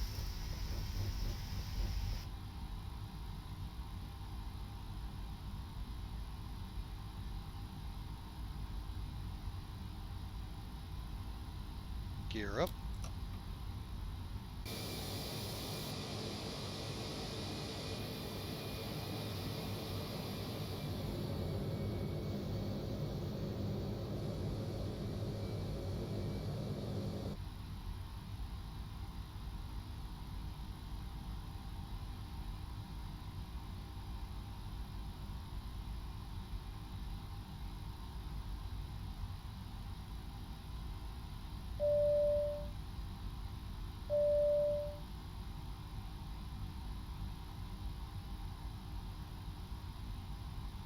And let's just go ahead, autopilot up.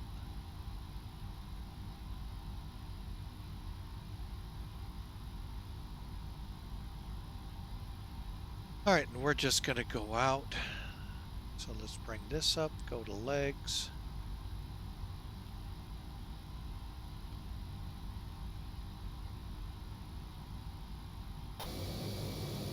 Comparison, folks. Contrast and compare. What do you think? Okay. Yes, same bouncing up and down airplane as before. Clouds a little better. I wish you could combine both this with XP12 in the cloud department, because you know sometimes you just don't have puffy clouds. You have horizontal stratus clouds. So, but anyway. We may be changing that in flight, folks. All right, so let's get this set to our new heading.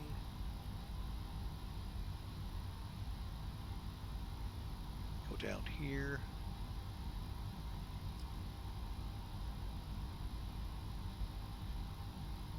I'm going to go to climb 2.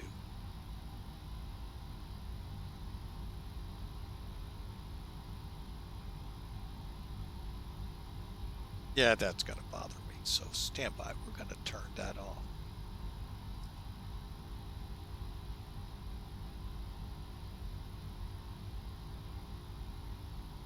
All right, so we are on our way, folks. After takeoff checklist.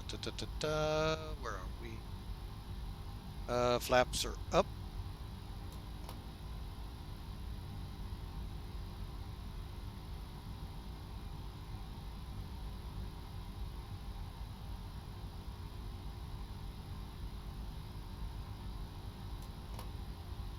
And we are accelerating up to 240, which is one thing I wait a minute, is this one that goes to 240?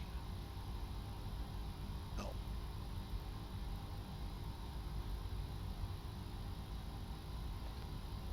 I like 240 in my climb so that when we climb, the VAs don't get mad at me if we accidentally get over 250 and start saying, hey, took forever to do that.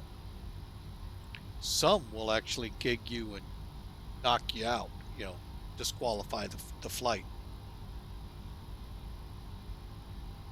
Some will reject the PIREP but accept that you flew. That makes sense. They'll reject the information that came in, but at least it'll say you flew. So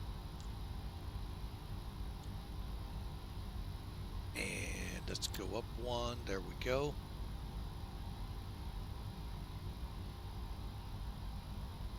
All right, folks, we are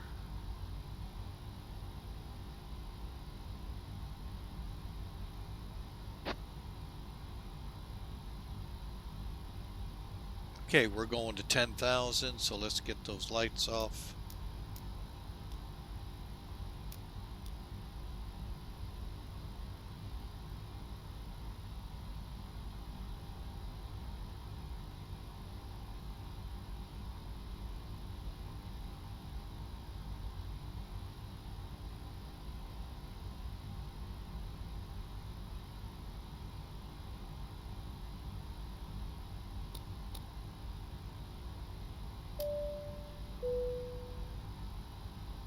Okay, and push so that we begin our acceleration climb. All right.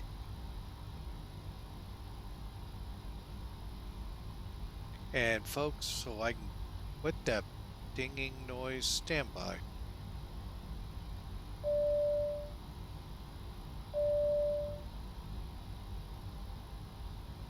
Here, I'll show you what's going on. Sir, shouldn't I start the cabin safety demonstration?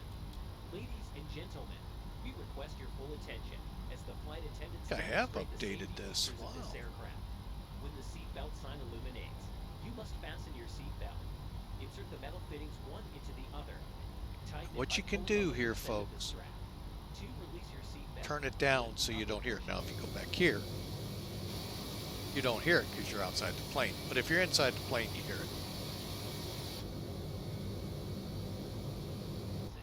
In some cases, your nearest exit may be behind you. If we need to evacuate the aircraft, floor-level lighting will guide you towards the exit. Doors can be opened by moving the handle in the direction of the arrow. Each door is equipped with an And it is showing us a step climb. I don't think we're going to want to take it.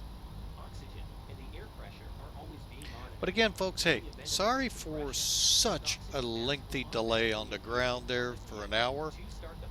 Actually 2 hours being on the ground. Like I said, we had troubles with XP12 and Flight Factor 767. Engine 2 was completely not wanting to play along.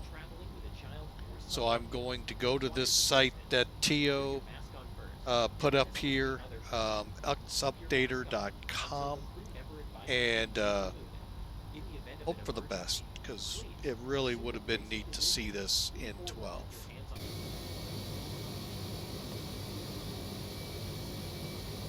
All right, so we are on our way, folks.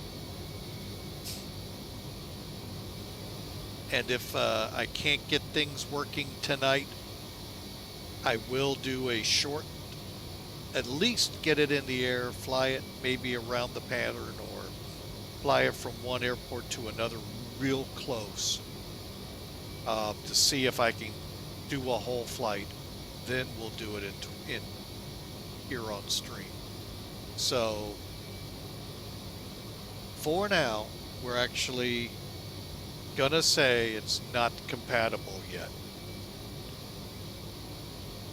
But put the caveats out there, folks. Probably the loose nut behind the wheel is not qualified to fly it yet behind in 12. Okay, that would be me. We'll hold it at that. Now, a lot of people have told me it works in 12. So what we did wrong, I don't know. Said it updated to 1.62 or something like that or another. I don't know. Off the top of my folks, I don't have it running, so I don't know the exact numbers. But yeah, it is what it is. Two things that right off the bat were problems. Knew it from the beginning. Hoped they'd work their way out through the checklist. They did not. Spoilers were deployed. Engine 2 reverser was deployed. Engine 2 throttle would not move. Engine 1, I could, do my key command for reversers and it would work.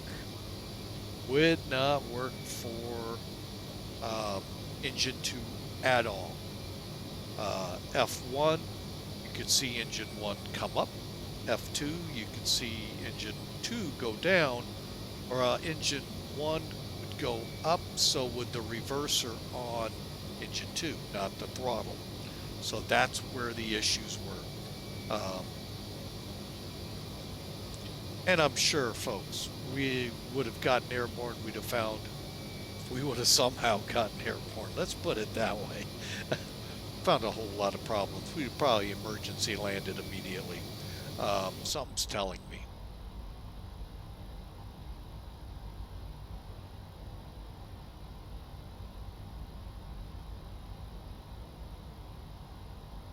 But I know this much. Oh, I thought I changed that. Dang, damn it. There we go. See how the radar works now. I'm going to go to map. Gain is auto. And we'll see how that works. I actually like the way I have things set up in 12 for my cameras. So that's why I'm having so much trouble here. When I go, I gotta find out what I did, where I did them over there so that I can match them here. Because I'm here to tell you folks, I really like them.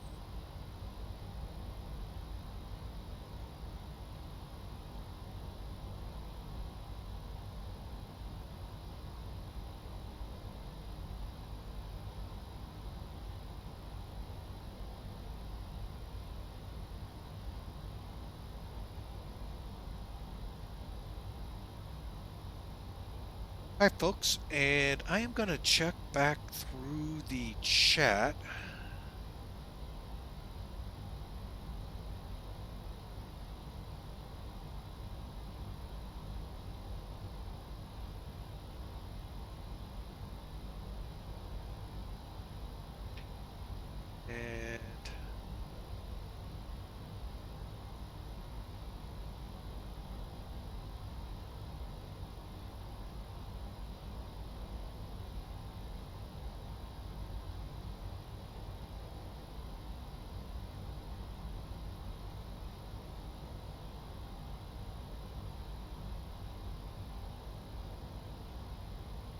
And for those out there that are looking for that link that T.O. tried putting up, stand by.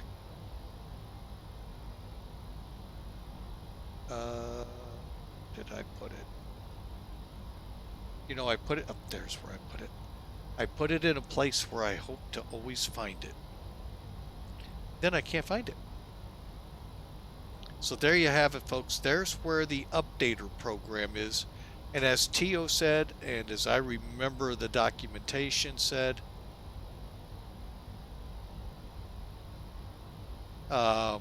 where's it at? They made a new, oh, that'll probably be why the problem I'm having. Okay, because I used the one that I got for X-Plane 11. Well, let's see.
Okay, so I remember the big thing here, folks. When you update this program, you're going to have to tick beta so that way you get the XP12 updates.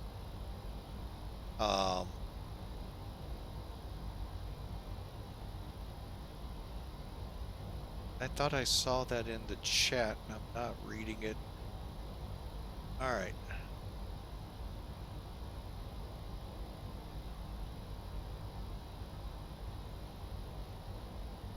Oh, thank you, Tio. You put it. I'm up top reading through there, trying to find it.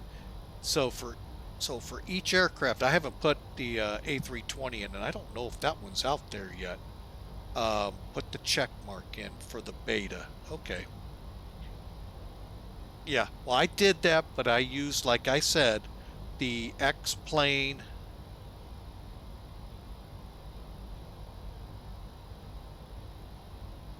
Yeah, I love LDS. Oh, that was a really good program. I hated leaving that for here. I was glad to find Flight Factor, but yeah, Mark, that is a phenomenal program.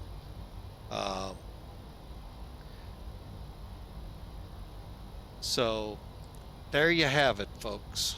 That's how you do this. And I did it wrong because I used my updater program for X-Plane. I guess it's for X-Plane 11 only.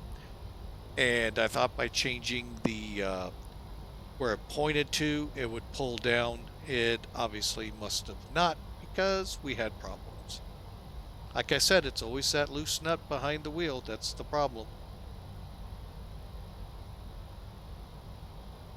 All right, so we are on our way. And since I reset everything, let me, so everyone knows what's going on. And let's see.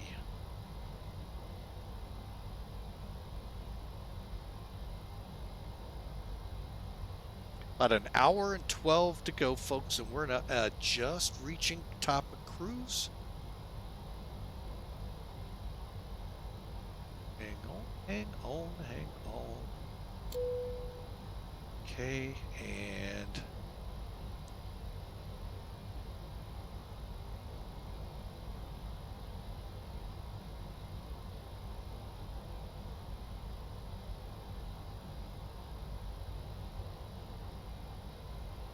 Ladies and gentlemen, the captain has turned off the fasten seatbelt sign, and you may now move about the cabin. However, we always recommend to keep your seatbelt fastened while you are seated. You may now turn on your electronic devices, such as smartphones, players, and laptop computers.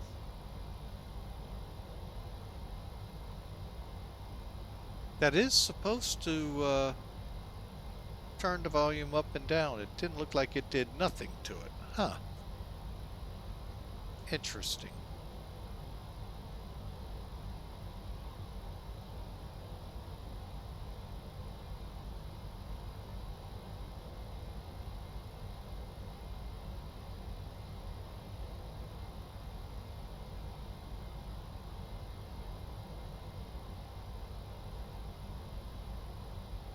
All right, and I promised this en route.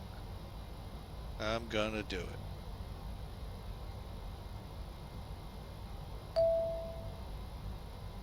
Bear with, okay, EDDL, that is nowhere near me.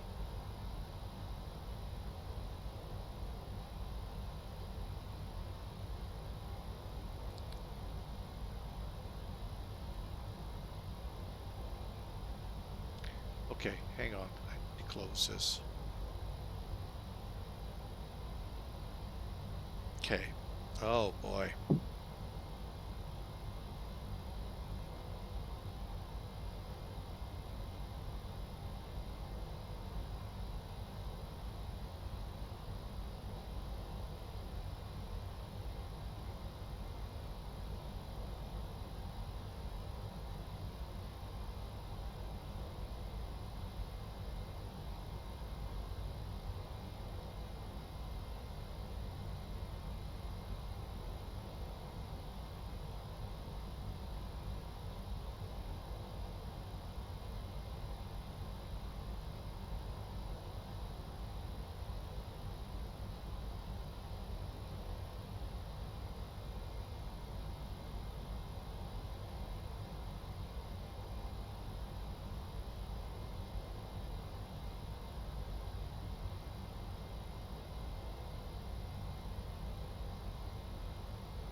I'm just trying to figure out, folks. I'm just going to wait. You know, I'll change that one because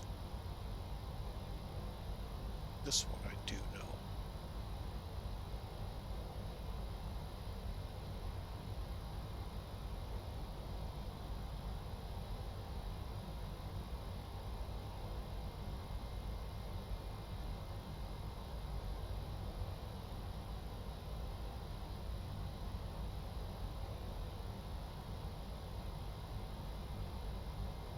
Yeah, we'll just leave it alone.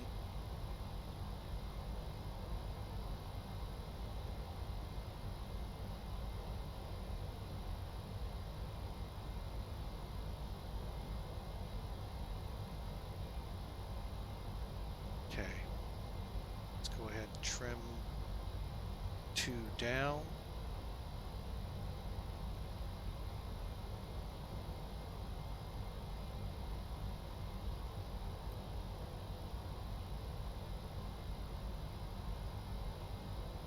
Okay. All right. There we go.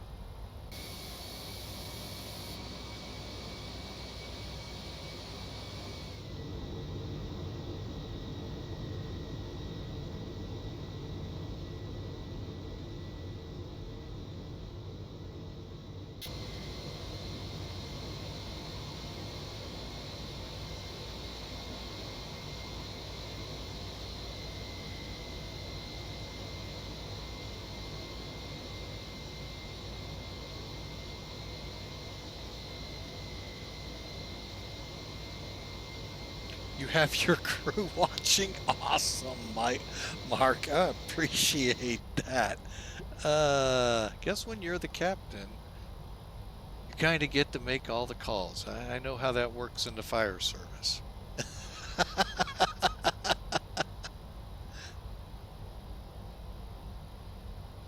Awesome. That is just too awesome. Thank you, Mark. Oh. And they're all going, you shouldn't have done that. You shouldn't have done, not that switch. Oh, but anyway, welcome aboard, everyone. Thank you so much for being a part of Flying with Mike. And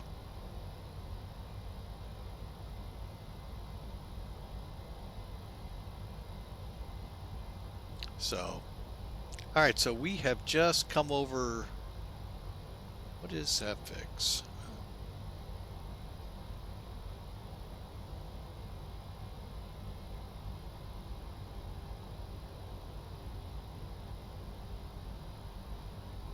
Here we are, Montebello, VOR. Next up will be VOR-wise, Charleston, West Virginia.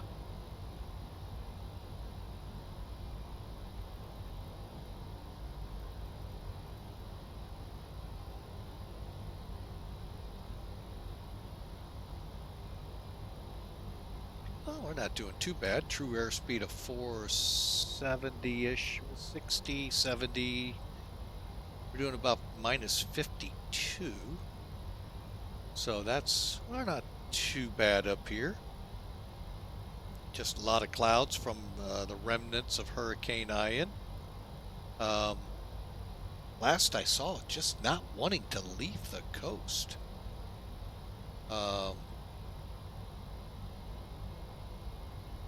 Yeah. If it has, it's still got a bunch of rain left behind it, so. All right, well, we are on our way, folks, and for that, the next few minutes here, let's just kind of ease on down the road, shall we? Or airway in our case.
looks like I'm just pulled up Sky Vector here just to look ahead. Oh, where's that rain at?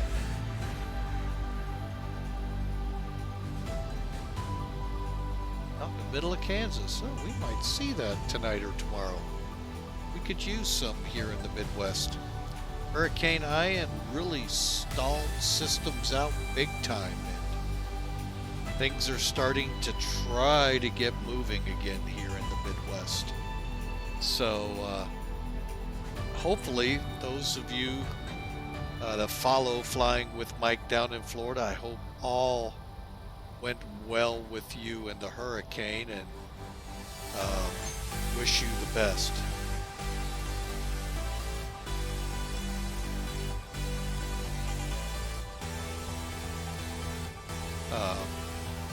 Love to hear your stories. Feel free to send me a message, join our Discord channel, DM me. Love to hear how you and your family are doing, and if there's anything we can do up here on the stream to help you out.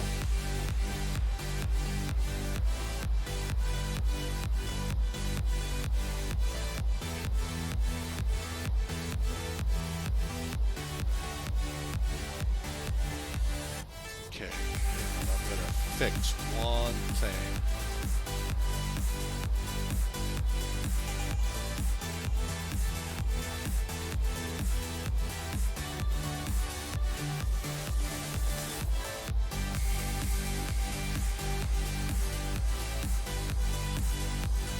Perfect. All right. So, all right. Well, we'll just keep cruising along. We'll do an arrival brief here. We'll ballpark in about 20 minutes or so. It's real easy into Mid-America, folks. Pretty much we're just going to come off Jigsy to the toy POR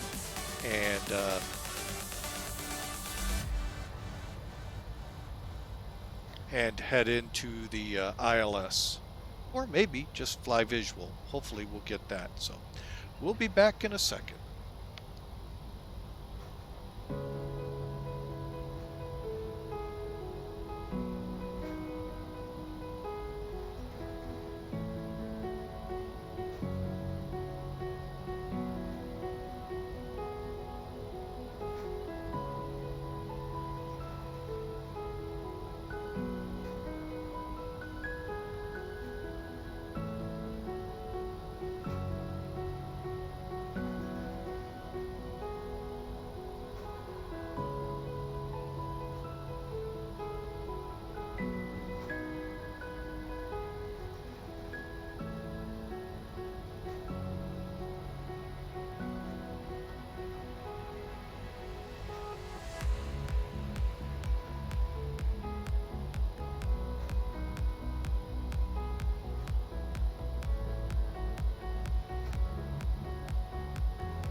Alright folks, had a couple things to get done in the house real quick. It was starting to get a little warm in here. So, we got that taken care of. So, hope you all are enjoying the ride. First off, foremost, we are XP12. We had a really rough start in XP12 with this aircraft. Gonna basically probably end up re-downloading or whatever I need to do to get this thing updated and working properly. So, but basically, for those curious, when we and I did not notice this, and one I did, the other until we got started. The spoilers were deployed when I started my pre-flight. Now the thing I did notice was the reverse on engine 2 was deployed. That and the spoilers I could not so even with my key command, even with moving it by the mouse, could not. So after many different attempts, went through the whole startup, got everything going, all the hydraulics on, no warning messages, no nothing. Took about an hour of time.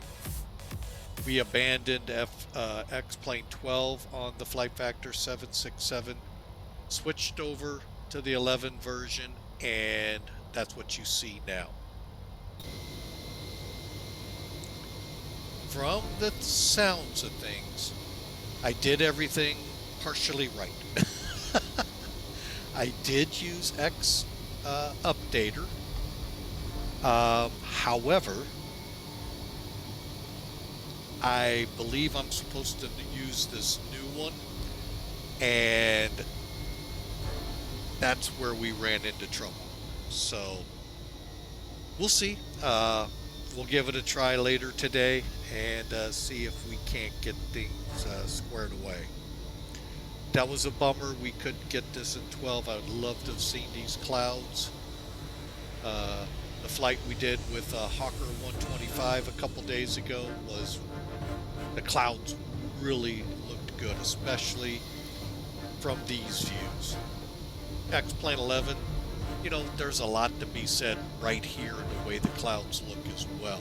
So hopefully Austin finds a way to marry the two together, because they each have their own pluses and, yes, minuses. A lot of minuses. But yeah, man, we are in some turbulence. But yeah, that's a recap of today, folks. So my apologies to those thinking, oh, he's in XP12 with the flight factor. No, we had a lot of troubles. So in making sure you all know, that's what's happened.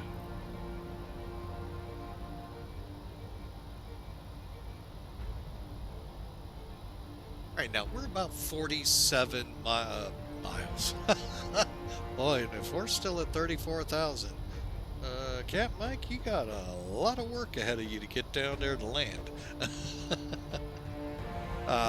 47 minutes to go, so let's go ahead and take a look at this arrival. First thing I'm going to do is I am going to just go ahead and blow this up here.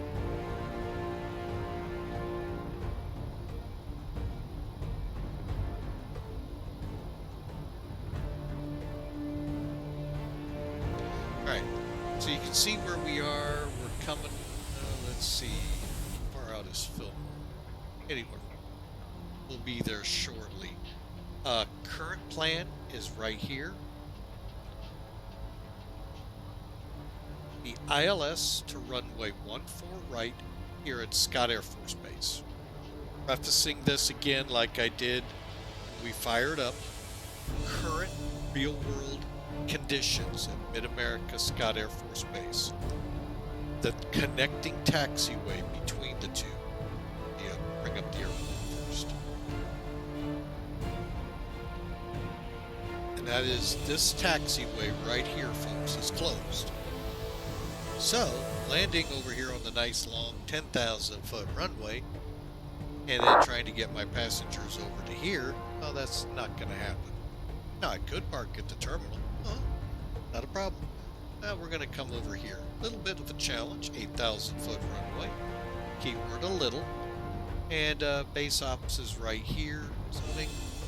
We're going to have some fun with it. So we're going to, in that respect, we're going to fly real low. So we're going to bring this in on 14 right.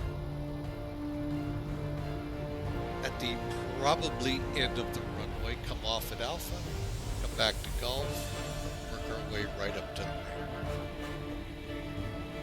Normally a follow me would meet me somewhere along the way, but it is what it is. Okay, let's do this.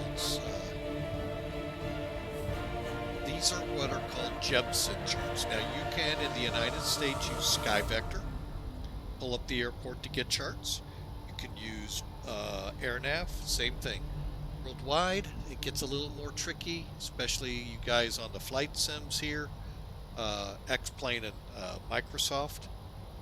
But it can be done by going to the different control regions. Usually, put that in big brackets, usually they have links to the real world charts in their regions. Alright, what I do is I go through what's called Navcraft Charts. It's a subscription, yes.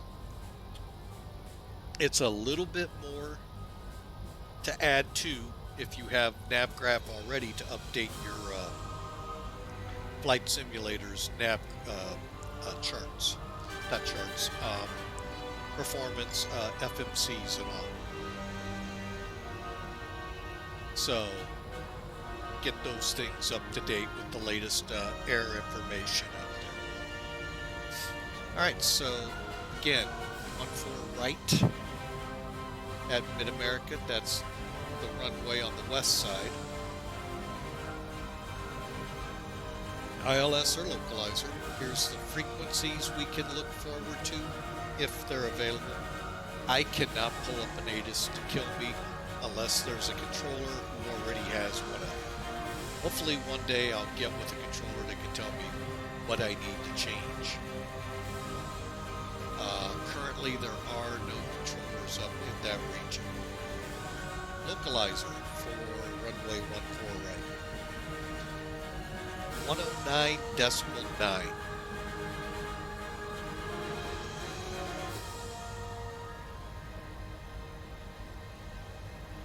It's getting tough for me to talk, so I thought probably tough for you to hear. Alright, so 109.9 identified India Oscar Kilo Kilo. Or I'm sorry, India Oscar X-ray Kilo, sorry. Them old eyes, folks, not grasping the full letter there. Approach course is 139 and Helgu, however, I've heard it called a couple different things on the radios here.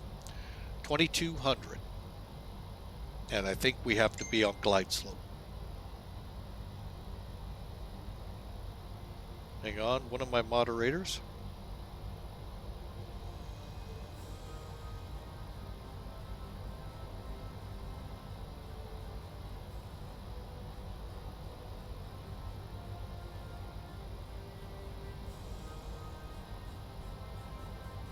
Alright, so, and the all-important decision, altitude and height, 659 on the altimeter, 200 on the radio altimeter. We'll come back to these numbers shortly. Well, actually, not really in this plane, because we don't really set that up in the FMC, but we'll talk about it. Because Airbus you do. And 459 across the board for touchdown and airport. Folks, you can read the missed approach. Pretty simple, back to Troy basically. And that being right here.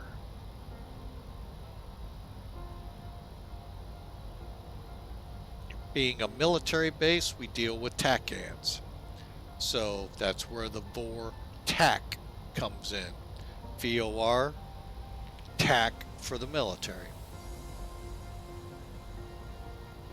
Yes, I dumbed that down as best I could.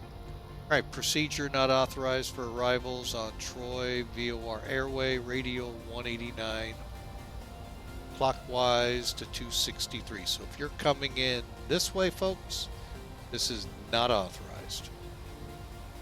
Didn't know that. Well, I guess if you're coming this way, why not just hit Dadine and come straight in since it's the initial? Anyway, I get that's my feeble thinking. Private pilot here, folks. Real world do have the certificate, license. That's as high as I got, so. Alright, so here's what we're going to do. We're going to fly to Troy. Identified Toy, Tango Oscar Yankee, 1160. Fly off 5.8 miles on 221 to Dadney, to Helgi, whatever you want to call this, and straight in. And there's the TACAN. Now, they put this on, so we in the simulator world, if we want to track it, we can. But I don't think that's right. I think it's 59X. But again, there is a way to transliterate that so that flight simulator world can track it. Now, I'd like to know how they do that because aircraft carry a TACAN too, i.e. tankers, so that the aircraft can find them.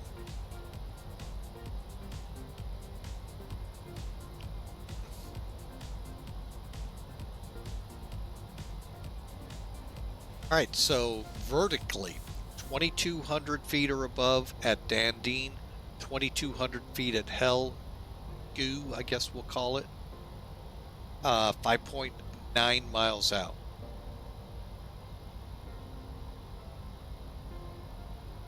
And again, we'll have to be on glide slope. Alright, so that gives you the vertical look. This is, to me, one of the more important charts within the chart. Once you figure out your approach speed, this really tells it all, folks. If you do this speed at this vertical descent rate, you're going to make it on a 3-degree glide slope. That's a typical ILS. This also includes at this speed, at this descent angle, at this time, 2 minutes, 16 seconds from Helgu to the missed approach point, you should see the runway, or at least the environment, meaning the approach lights, and then eventually, very quickly, you should see the runway, or it's a go-around, folks. If you don't, you could be off course on your localizer, could be below your glide slope and not realize it. Above it, things can malfunction, folks, both at the airport and in the plane. So it's very critical when you hit 216, you ain't seeing a runway. You start punching away because you might be getting ready to fly into a hillside or a tree or whatever. So that is real world tip from Captain Mac or Captain Mike here, who does have a private pilot but never flight. One time flew in instruments with my dad in his training as the observer. And we had to do a missed approach because we couldn't see the runway. I still have questions about that. But again, I am just a private pilot, so that's why I don't understand what I saw and why he said we still had to go around. Okay, so we'll have an ALSIF 1 arrival. Wow, I didn't know we had that over there. Holy mackerel. I thought it was something else. I don't do the airport inspections over there. I just do Mid-America. So that's why I'm like, whoa, I didn't know we were. Oh. And then here's our missed approach again. Again, 659 feet for the MSL, 200 feet for AGL. Then our RVR is 24 unless with a flight director or autopilot or HUD to decision altitude. Interesting. Or meaning you don't have to have both. As long as you have an autopilot, you could take it down to an RVR of 18. Did not know that. That's an interesting comment there. All right, so there you go, folks. There's our arrival into Mid-America Airport. Now, what's this all translate to? Okay, to the 767 we go. Let's pull up the FMC. Go to the int ref page. This is what we have to confirm. They're saying in the computer 135 at 30 degrees flaps. Well, I've got a little program here, TopCat. Just by the way, re-updated the subscription on Professional Flight Planner, which is the other half of this. Well, they operate independently, but you can get them to where they integrate when you build a flight plan. All right, so as you can see the takeoff. Now let's go to landing. And let me look at my flight real quick. Landing weight 272.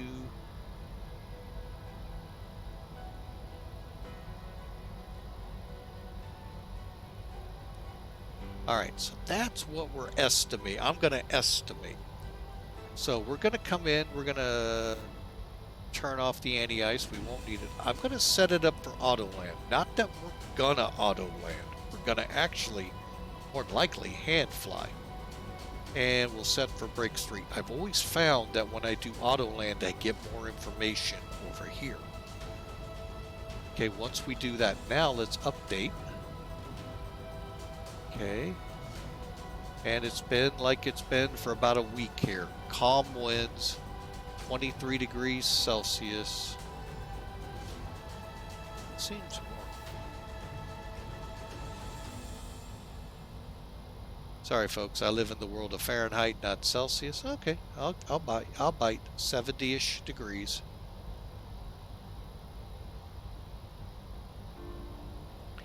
And 10, 22, 30, 18. Okay, not sure I want to buy that, but okay. That's what they're selling. That's what we'll do. Compute. 133, 138. Well, I'm sorry. 133 at flaps 30. We'll just keep it. And it already knocked it down. So, we'll take it. So we're set there. Actually, I probably should have looked because I don't know how close we are.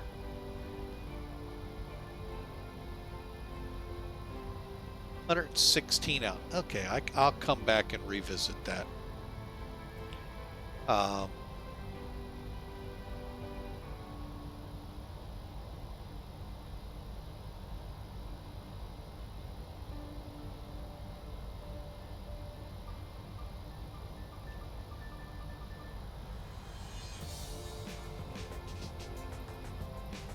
That's okay. I forgot to set standard altitude for my climb. Yeah, we're just batting 1,000 here at Flying with Mike.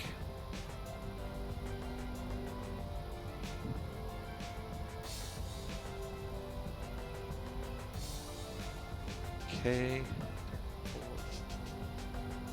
And we're doing pretty good. True airspeed 5460. Yeah, we're not doing too bad, folks, with the winds.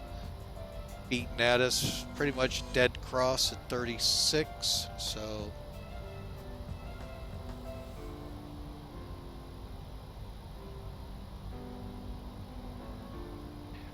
I gotta find out where. Love hearing places to fly to. Into Osaka. Oh, nice. I like going into there. Kansai is a fun airport.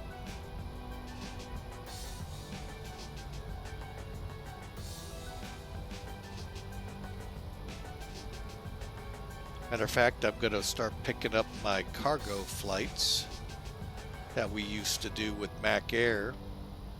Probably, well, we stopped off at Kansai and never picked up, hoping that another flight would get that I had working would go through, and then it fell through. So, nice. You know, the very first time I ever saw a Cat 3 approach in the flight sim was Wilco's, what would become, I think, the LDS, but I can't think of what they called it. Something pushback. And that 767 came into O'Hare, and it was 0-0, and I let the plane land, and I went, oh my God, if it can do this in the real world. Flash forward 20 years probably, out at Mid-America Airport here, not 0-0, folks, but right at minimums, if not just above. And oh my gosh. Pilot in command, that's it, 767 PIC. Love that. That hooked me on those. And watch that Airbus come in. And you guys have the fun of being in there going, oh my God, are we going to actually see a runway, touch a runway and all that? We're out there listening. All you hear are engines in the clouds. It's very foggy morning. And like I said, just above minimums. And it's just like all of a sudden, poof, they come out. 2 seconds later, touch, and they stopped. And we're like, oh, that is just so cool. So, however, I don't know if I'd like that as a passenger. I don't know. So, granted, I wouldn't know. So, but it would be very eerie to come in 0-0.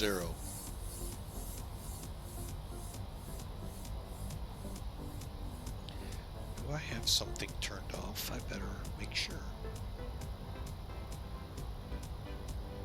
Oh man, that would be awesome. That would be awesome. Seen a couple great 767 sims out there. There was a guy in Kentucky. This was about, what, 10, 15 years ago. I used to follow a website of his. What a job he did for his Delta 767. Oh, and then I went, I could do that. And then I went, wait a minute.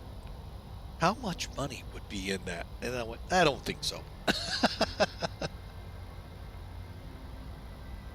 And then the other question is, where am I going to put it?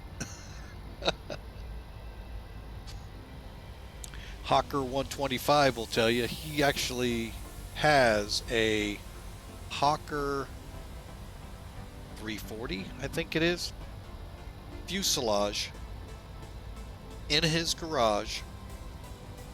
Granted, the cockpit has nothing in it, and he is trying to turn that into a home simulator. Feel free to watch him. He hopefully will keep you up to date on the progress. And yeah, I'm gonna be part of helping him drag wire through it. That's about as far as my knowledge will take me on that. So yeah, I love looking at those kinds of projects.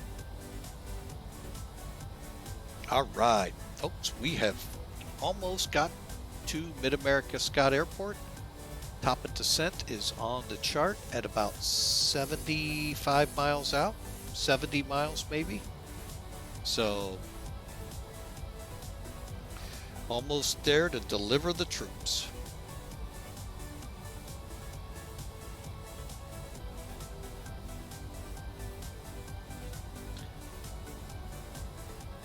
That's one thing I wish my airport would get back into, though, is cargo flights. We, for a while there, had a little bit of a spurt of cargo.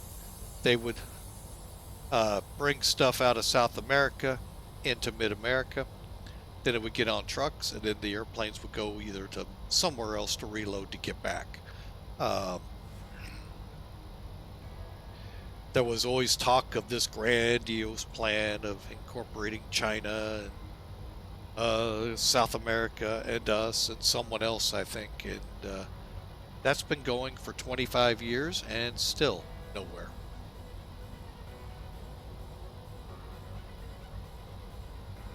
So, but I really wish we could get cargo in there.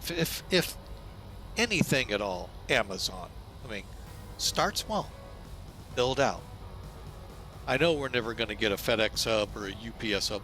There's so many right by where they all are. That's not going to happen. Plus, you got the Dayton hub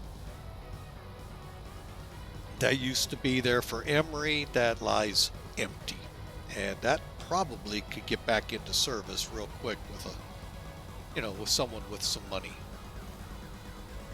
But when you have that available and no infrastructure available here, which one do you go to? Let me think.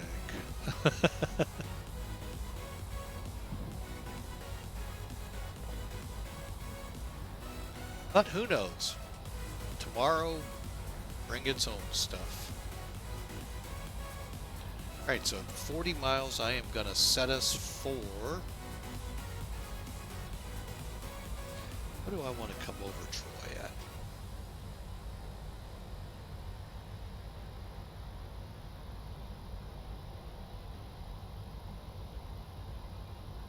I think we'll be at 3,000. Because I think I can hold that, come around at Dadney, and make it.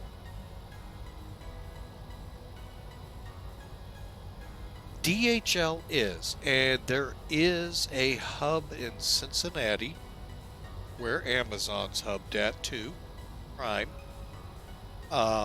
Actually hauled a load or two out of Cincinnati DHL back in the 90s when I drove truck. And but DHL is actually disappeared from the United States there for quite a while.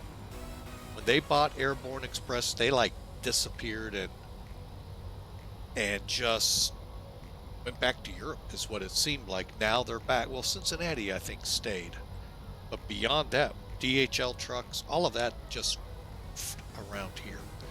Now they're coming back. So, and I don't know if it's because of the Amazon deal or what, but yeah, I mean, yep, Cincinnati I'm very familiar with. My grandparents used to live there, so.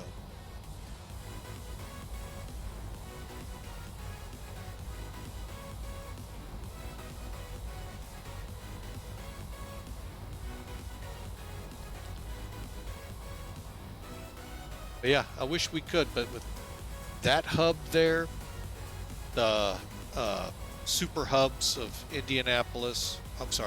Memphis and Louisville, throw them in Indianapolis, so close by, it makes St. Louis a tough one to make a cargo hub out of.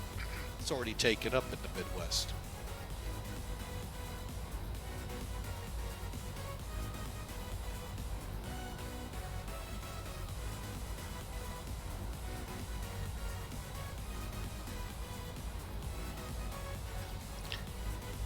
And what ABX had back when they were flying, they had an entire airport up there in Wilmington, Ohio. So, and I hauled several loads out of there. So on top of what I did with Emory Worldwide before they went, purchased 32 more 777Fs. Wow. Oh. Getting close to FedEx.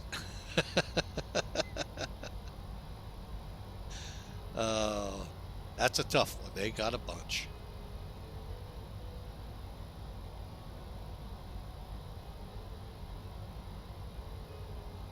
Alright, so let's get in here and refresh this.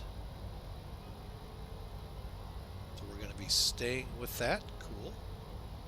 Set that for 3,000. Still no controllers that I could tell to tell me otherwise.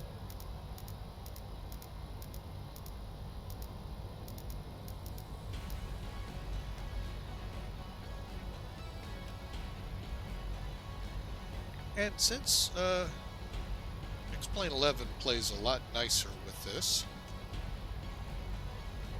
I'll put that up there for y'all to see if I get a controller or not. I don't foresee one. Alright, let me run through it real quick. Oh, it's like, what the heck happened here? Where'd all the, on my checklist, where'd all the descent go? Okay, so 80 miles out, auto brakes, we're gonna go 3 for now. This is set 200. Okay. Remember I was gonna mention something. 200, this is the radar altimeter 200, AGL. In Airbus, you can actually set the MDA. Now I know in the 777-74, I don't see the capability here, but that's not saying much. This is probably a specific model of the 300. The 737, you can set the barrel to that MDA for your MSL. So like it said, forget what it said. You know what? It's best when I forget. 659. So I can set 659 when there's a barrow setting up here. And you just toggle between it or the radio. Radio meaning radio altimeter, which is on this aircraft, I think shows in the middle. I'll have to watch again. So, at Airbus, you physically on the McDo delineate which one you're going to use. Are you going to use the MSL or MDH or the DA, which is what's bracketed here, AGL. But this ain't an Airbus.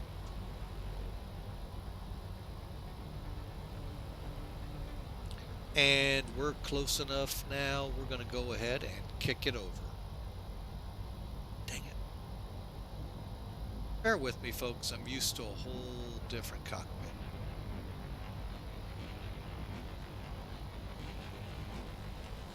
And I almost did it again.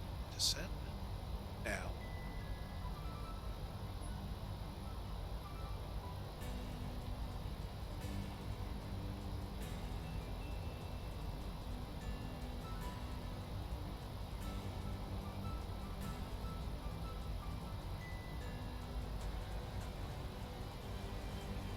And there we go, folks. Down we go.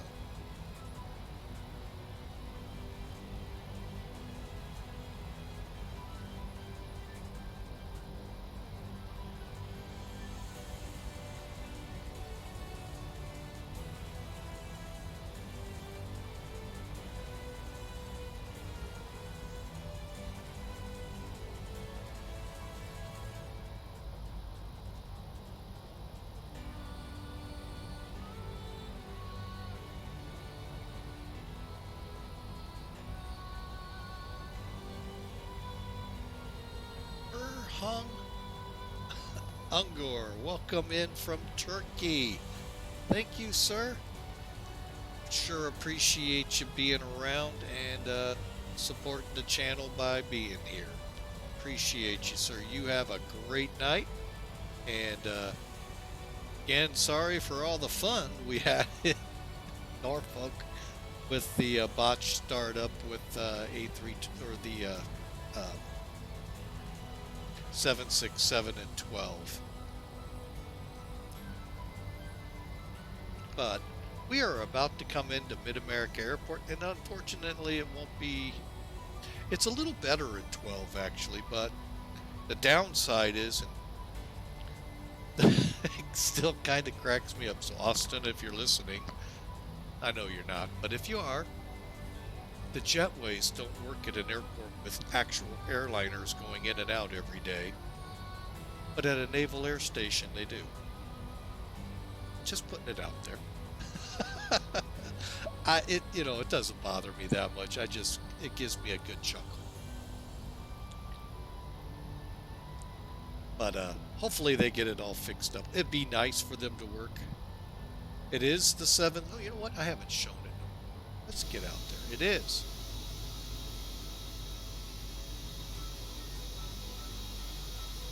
It is indeed. And again, my apologies for those of you that saw X-Plane 12, 767. Yeah, well, I had problems, so I had to switch back. So, we'll try to get them ironed out here as soon as we can, and we'll fly the flight factor in 12, hopefully here in a day or two. Hopefully tomorrow. I do have X-Plane 12, and I really do like it. Yes, there's problems, but it is a beta, so it's early release to the world, but I really do like it. Once I figure out what I did wrong in updating this aircraft, I hope to have it in the air. Now there is a free Z-boat. It does work for the 737. If you love PMDG, there's your plane. Couple of other planes I have gotten to work over here. It's just frustration on this one, but its scenery is dynamite over there. Much improved to this, but not to Microsoft. But the clouds are looking a lot better. Everything's getting better and better with each update. Speaking of which, where am I? See if I can figure it out. Not a chance in you. Wait a minute.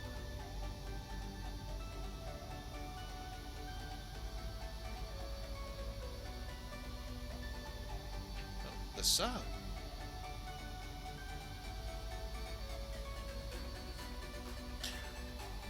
I actually do like flying the Airbuses, A319. I don't have the A320 for X-Plane 12 yet. I do for X-Plane 11. I find them to be fun. I also will add that the 737 is a pretty good piece of work in X-Plane 12 and 11. And it's free. So, for a favorite though, it's the 747. That hasn't been updated yet for X-Plane 12. That would be my all-time favorite.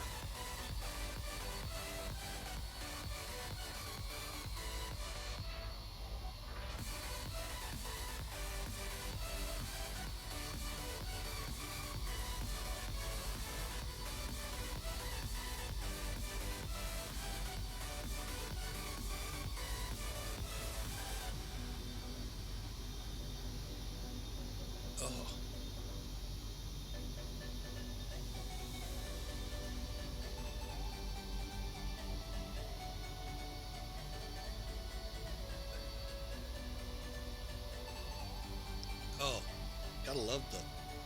All seasonal allergies. Love to hate them. Alright, Jigsy is up ahead about 60 miles or so. So we're getting in real close now. We're at 23,000.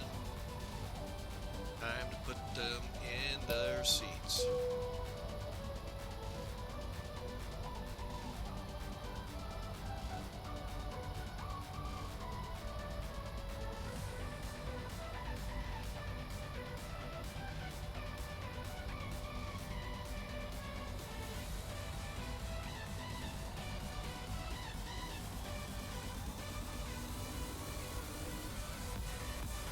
Alright, so that's putting us at Jigsy.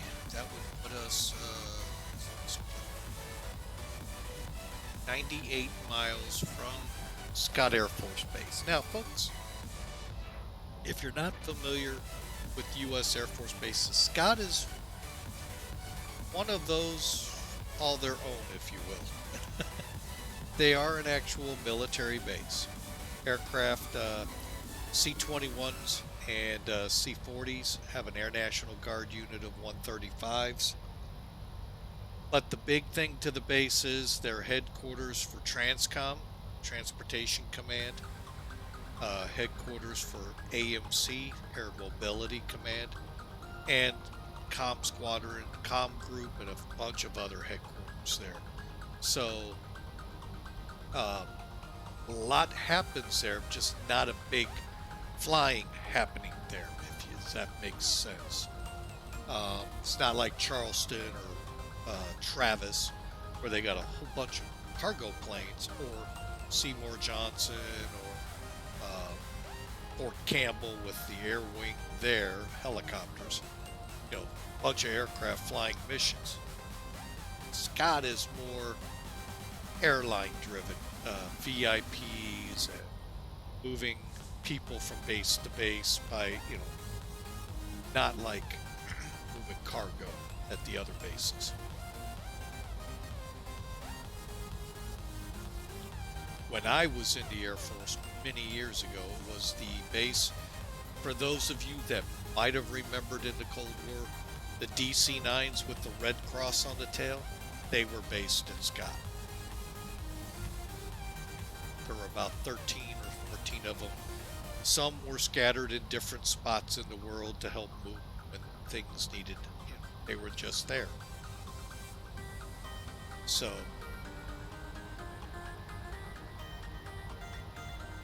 that's where we're headed.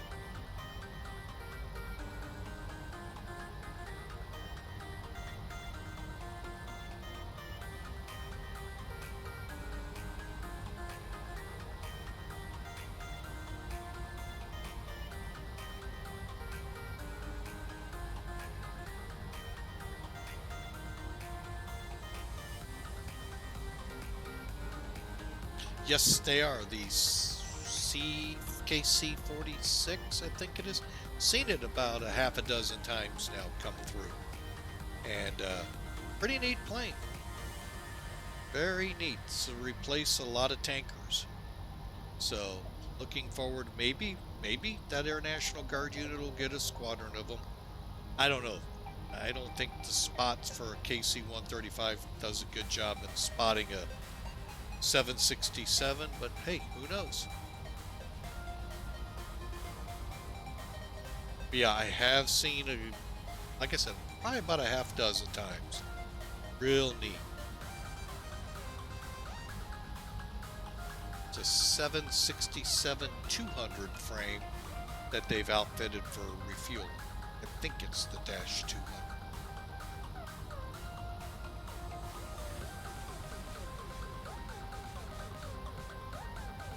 And some other neat little things to it that make it kind of a unique tanker out there. Alright, let's see. What's our altimeter here? 3018 still.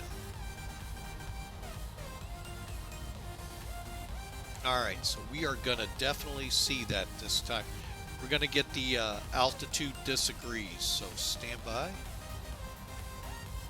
3018, there's the message. Now in the real world, the first officer would just dial it up, folks, to make it agree. We get to just click the hotspot here and boom, set over there. 3018. Right there.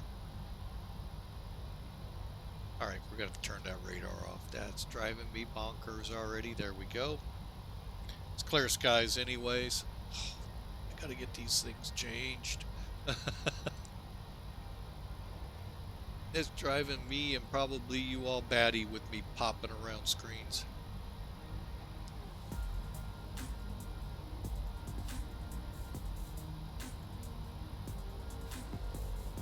That would be, you know, I've always wondered why. I think I know why they never made a 767 in PMDG. Because LDS did such a great job with theirs.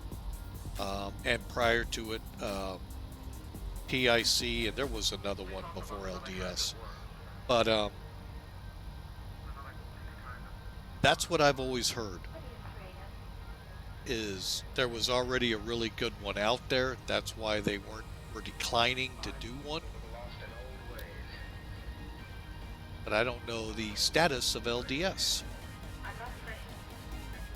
And Captain Sim, while pretty good, they haven't updated to 767 either for Musfuss.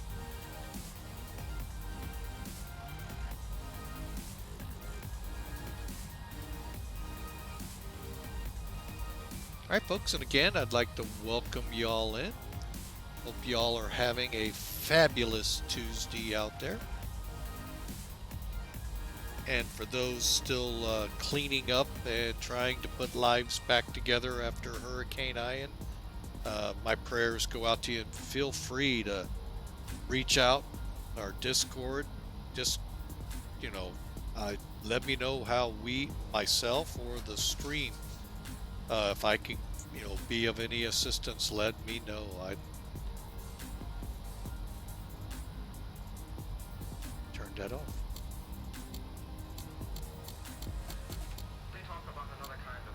Oh, that's what I did wrong. There we go. Turned the wrong one down. Okay. But please let me know.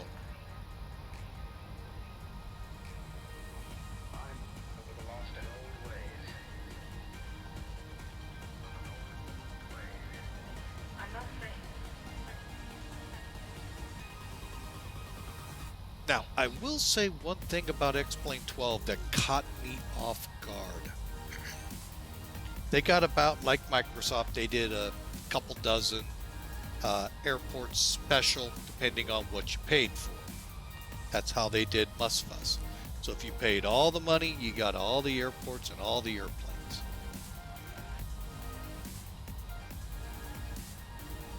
Hang on a second.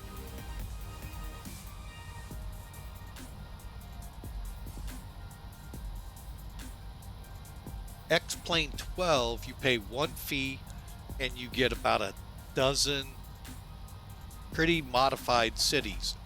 I mean, we're talking London, talking Paris. Those are ones you'd think. Washington, D.C., yeah, that's up there. Frankfurt, and I forget the other one in Germany. Berlin, I think it was. Those are the kind you would kind of expect. St. Louis. St. Louis. It's in there, folks, is one of those they beefed up. And I'm going to say thank you to Austin for somehow hearing me. But it was meant in a general term for the entire sim. And what I was saying before was, in 11, many of the downtown areas are gone. Objects that you know in those cities are not there. For St. Louis, it was the Arch, Eiffel Tower in Paris, the Great Wall. I haven't tried that one yet. And other, things that you go, oh yeah, that's that town. Hollywood sign, LA. And lo and behold, he detailed St. Louis. I was shocked when I went through and saw that in the folder for the scenery. Along with Paris, like I said, Frankfurt, Berlin, London, New York, Hong Kong. I mean, those were things I expected. So, kind of interesting how he did that. All right, we're below 10,000, so time for me to shut up and get to work.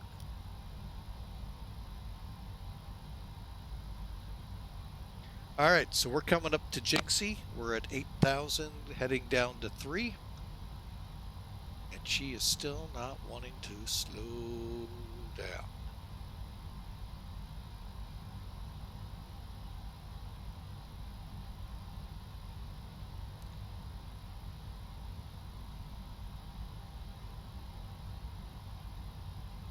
Okay, and we're still clear of ATC. Okay.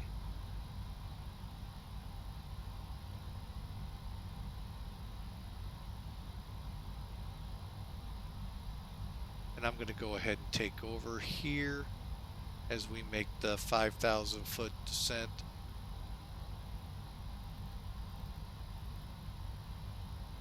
All right, all I've got left to do, folks, is put that frequency in of 199.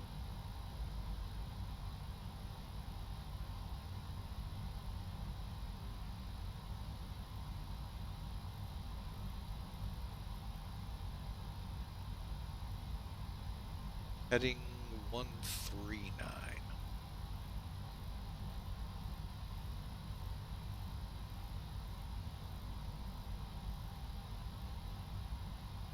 Okay, everything else set.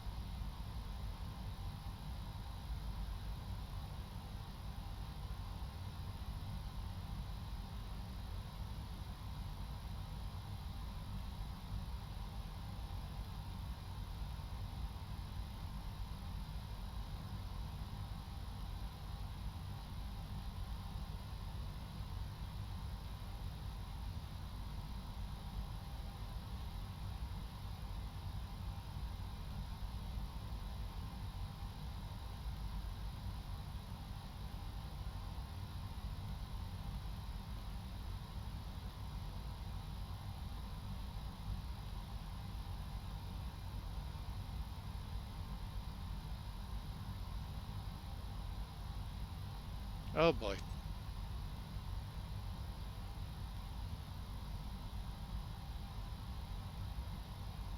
Looks like Mike gets to fly it on his own. Gotta love it. Boy.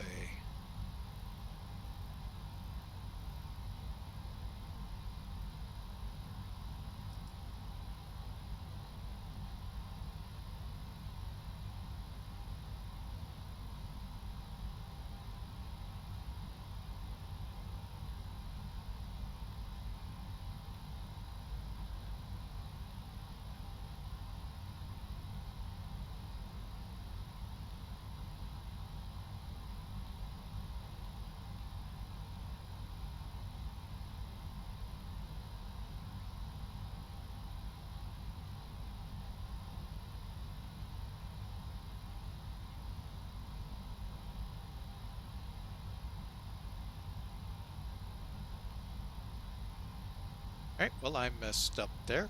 Let's see if I can clear.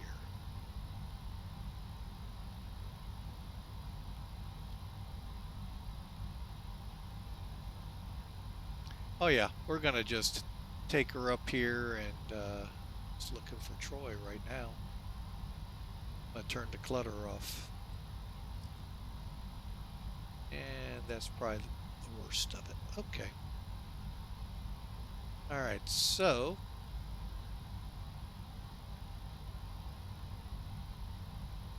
we're stopped our descent too.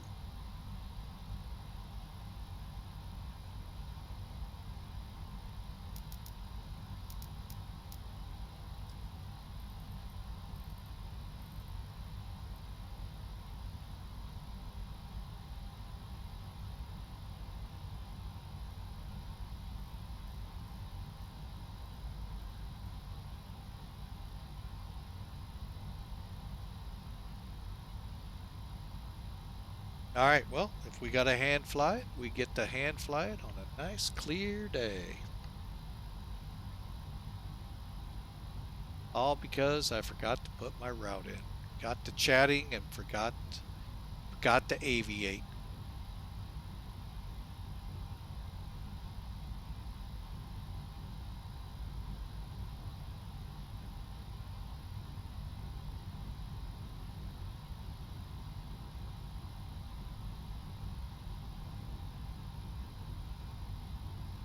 And again, for those joining in, my apologies that we're in X-Plane 11. We had way too many problems with, I've switched that to VOR.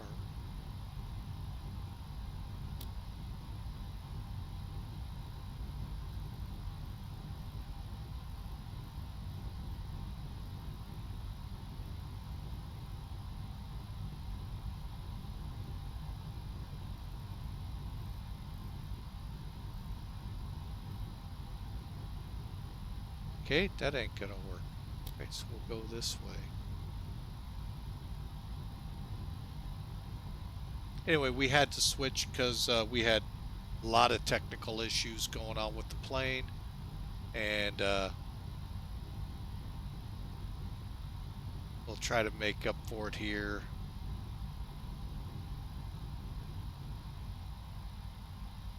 All right, we're coming up to Troy. Let me kick over a little.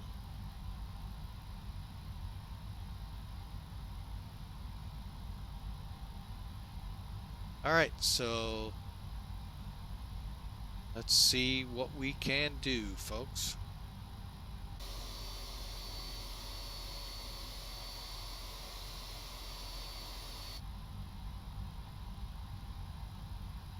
Let's go flaps 1 to help my speed. Got our lights all on.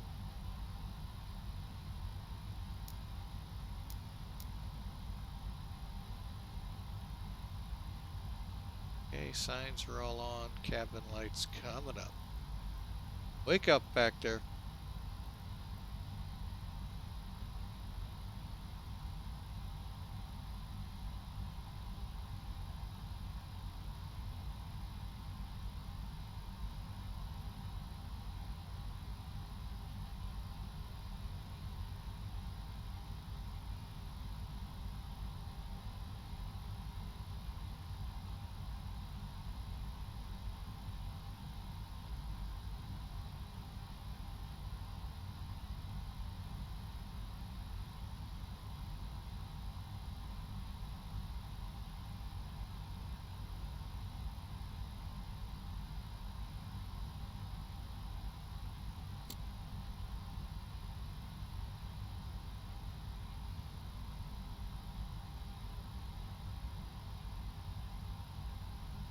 All right, we go.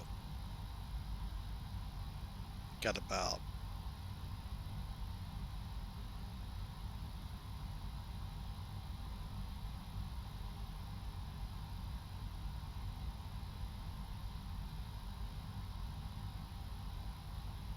right, we're just about over the Troy Vortex.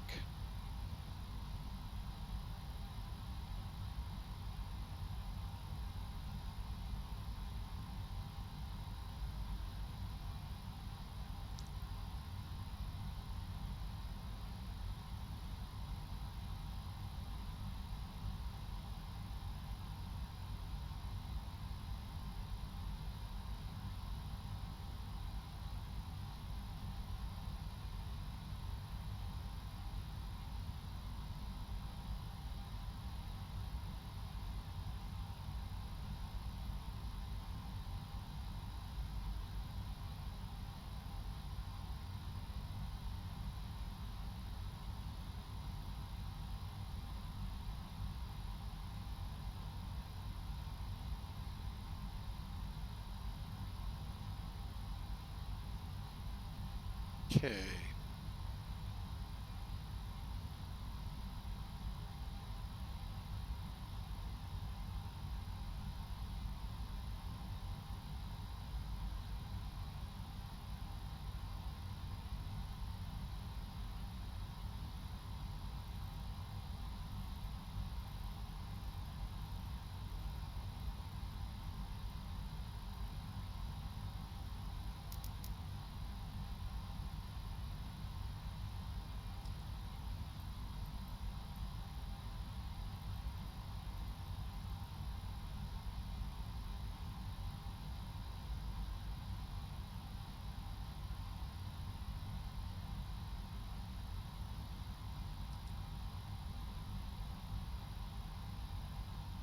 All right, so we're nice and easy on the descent.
Okay, so there we go, getting on that intercept, localizer on. The flaps 10, gear down. Go ahead and use the level flight to slow up.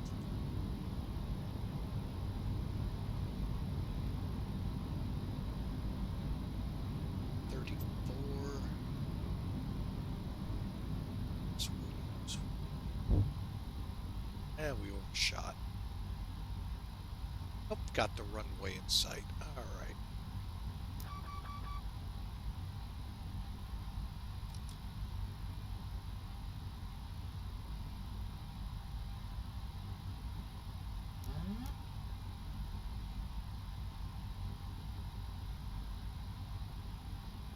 All right, so we'll start slowing up. Another notch of flaps down to 20.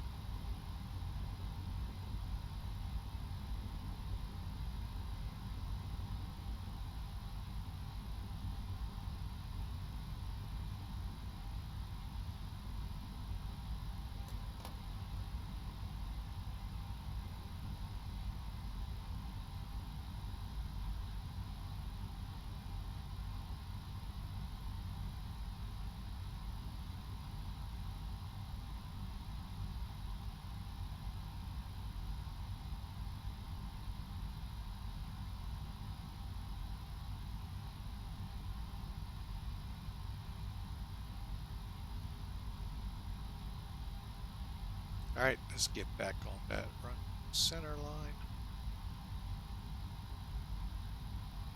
1,000.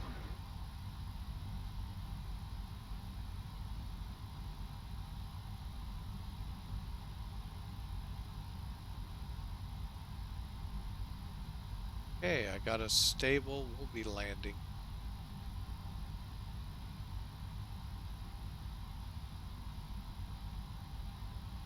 Flaps full. 500.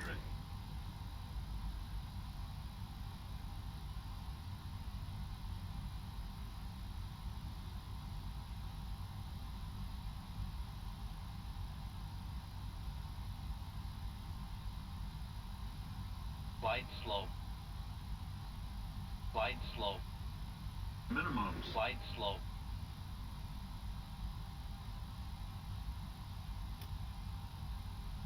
Glide slow. Glide slow. 100.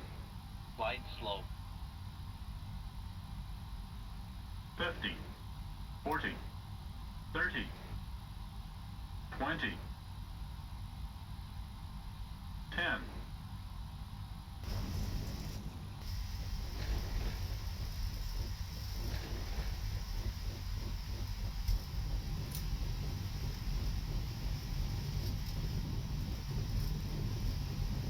Well, we'll see how that looked.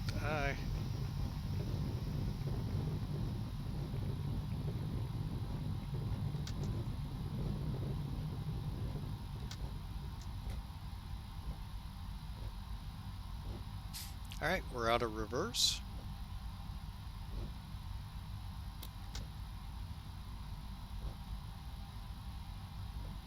Welcome to Mid-America Airport.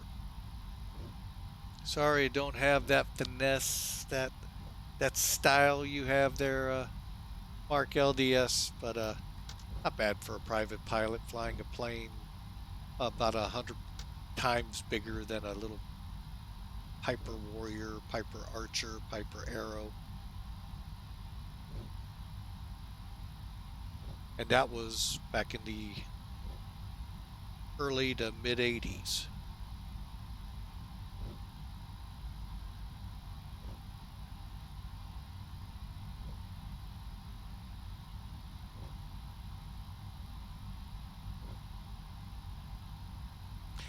The way I always looked at it back then, hey, I hit the runway. That's all that matters.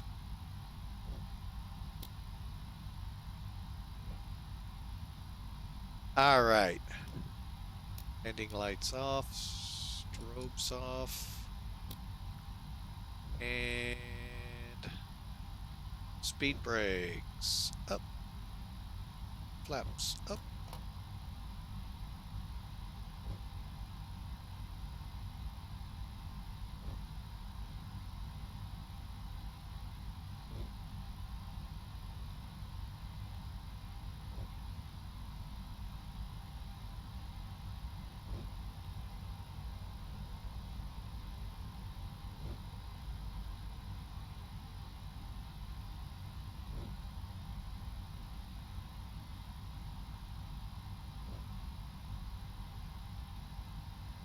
All right, well, welcome to Scott Air Force Base, folks.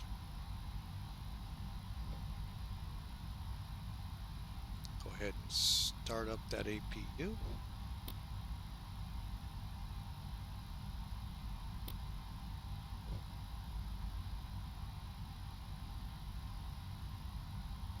And base ops, folks, is right over here.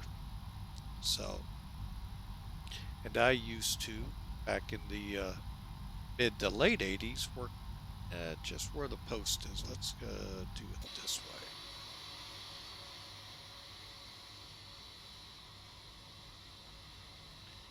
Right down in here. This is the fire department back then. The only fire department there back then.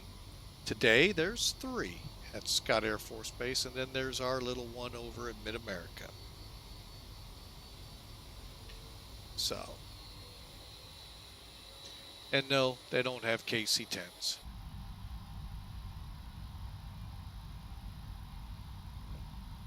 Matter of fact, I haven't seen one of those in ages.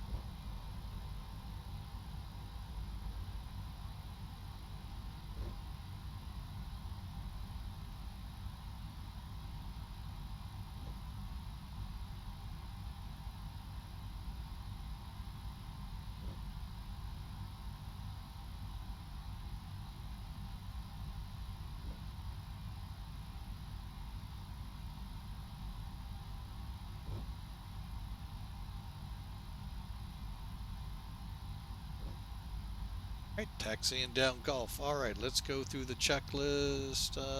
After landing, AP's off, AT's off. Flight directors, auto brakes, and speed brakes. Oops, too many. And then APU will get the bleed here in a minute. Gen also flaps transponder to standby. Now, if you watch up there, if I take it all the way up to standby, it goes to where they don't like you. But if you keep it like alt hold or 1 notch up from there, they can't get too upset with you, folks. Now, they can get upset with me with my taxi. It is what it is. Alright, so we're going to just come in here and get these very important people into Scott Air Force Base. Those little spots, by the way, that's where all those little C-21s park.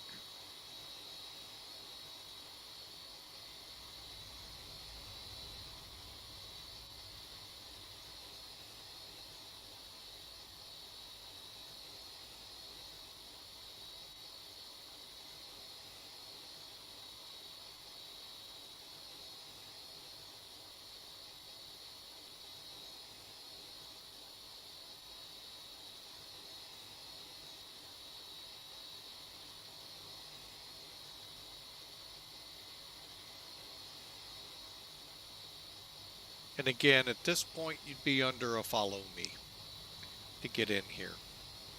Now, if you're over at our airport, Mid-America, on the other side of the tree line there, you're on your own. ATS will be out there to help you in making sure your wingtips don't hit anything. But, yeah, you're on your own to find whatever ramp you're headed to. Then, like I said, ATS is there to marshal you in.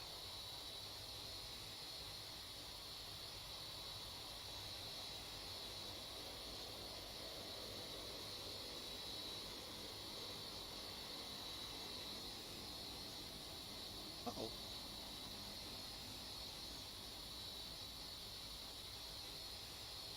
Well, folks, OBS just disconnected.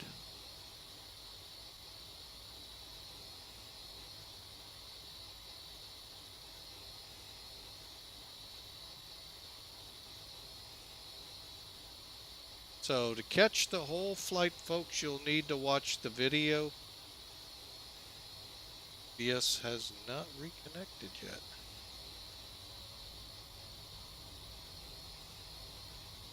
Lost internet or not? Not. Ah, reconnect. That means the internet's back. All right. All right, folks. Well, we're in here. Sorry for that. We disconnected and just came back. Don't know what causes that, folks. I really don't. It's getting annoying too. But all right. So let me get in here, finish this up. I was.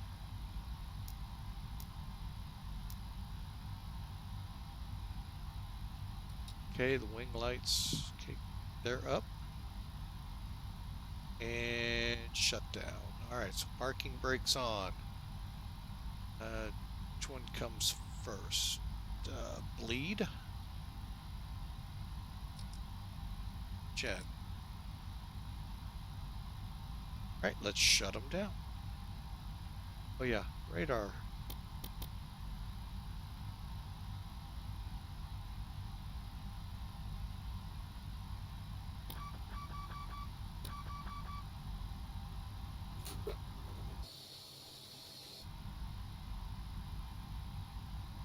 Okay.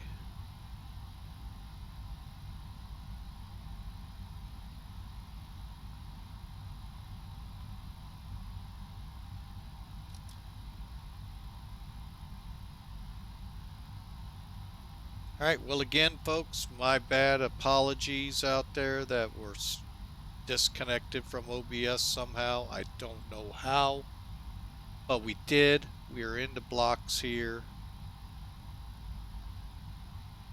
Alright, engines are shut down.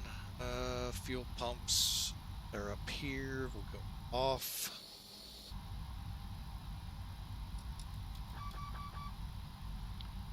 And that is it.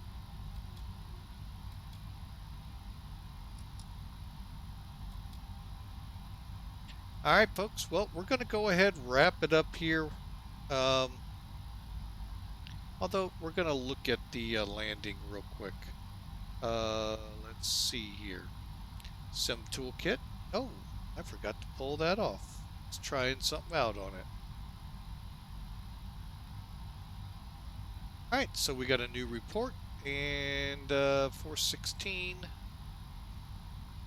View details. See how we did on the landing at least. All right.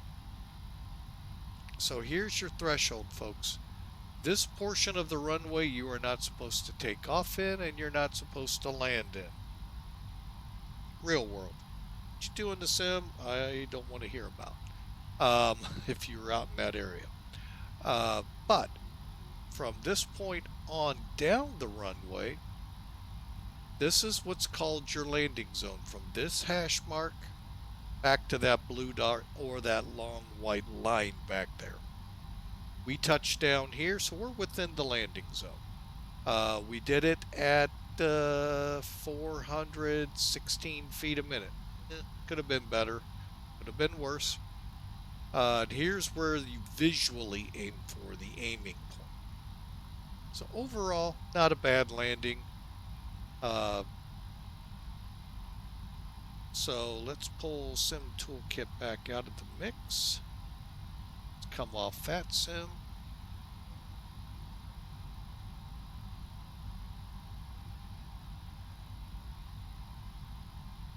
And let me log my flight time.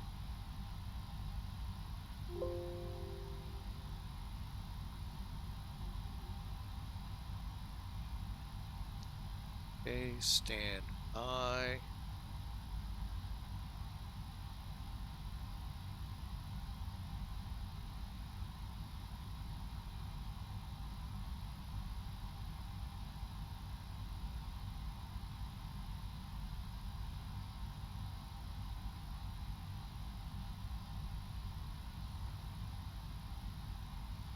Okay, just want to make sure everything that's connected is out.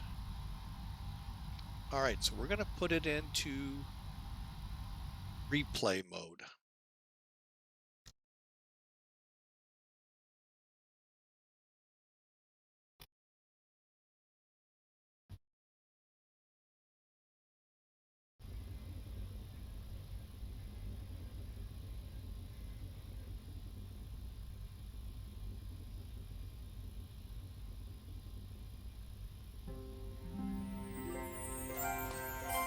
And let's watch this.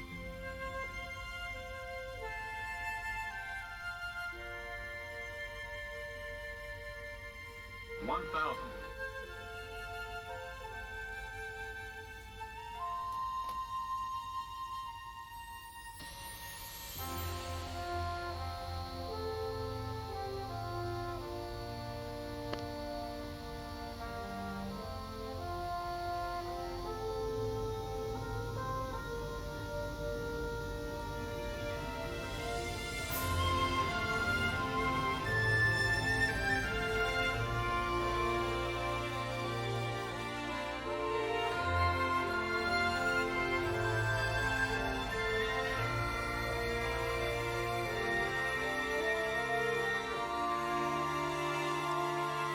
It's a floater.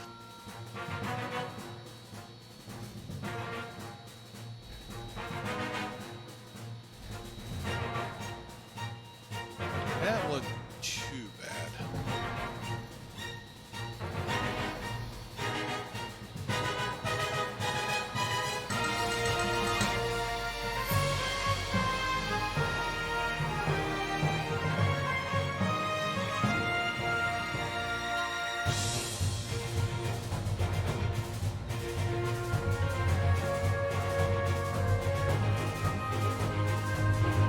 Let's get a couple more looks at it coming in at us.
Okay, let's look at it from some window views.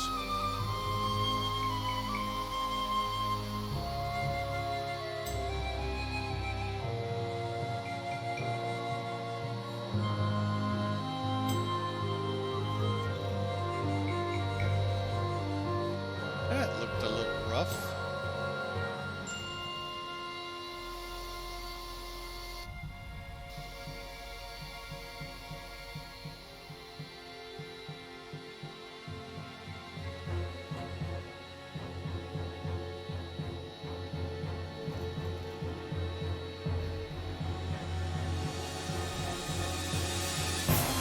Alright folks, well, there you have it. Again, my apologies to you all out there who are looking forward to XP12 with this plane. A lot of problems in Norfolk with it. Engine reverser was on, spoiler was on, could not get up to respond. So, obviously I updated it incorrectly somehow. So we're going to get that worked on. Hopefully, quote, big brackets will be able to do that for tomorrow's flight. But for now, folks, well, we're going to go ahead and head on and kind of close this out. Let's go back to the ramp. Make sure everything is running like it's supposed to be. And it is. So, unloading, folks. I hope you all have a great day, and we'll see you again tomorrow.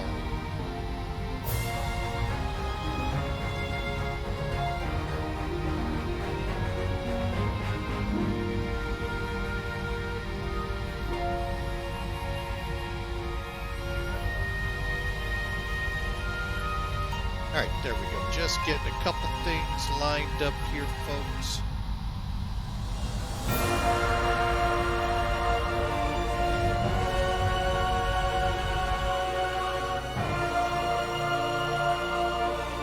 All right, so we are going to go ahead and unload the aircraft. You all have a grandiose day. Tuesday, we'll be back tomorrow, hump day.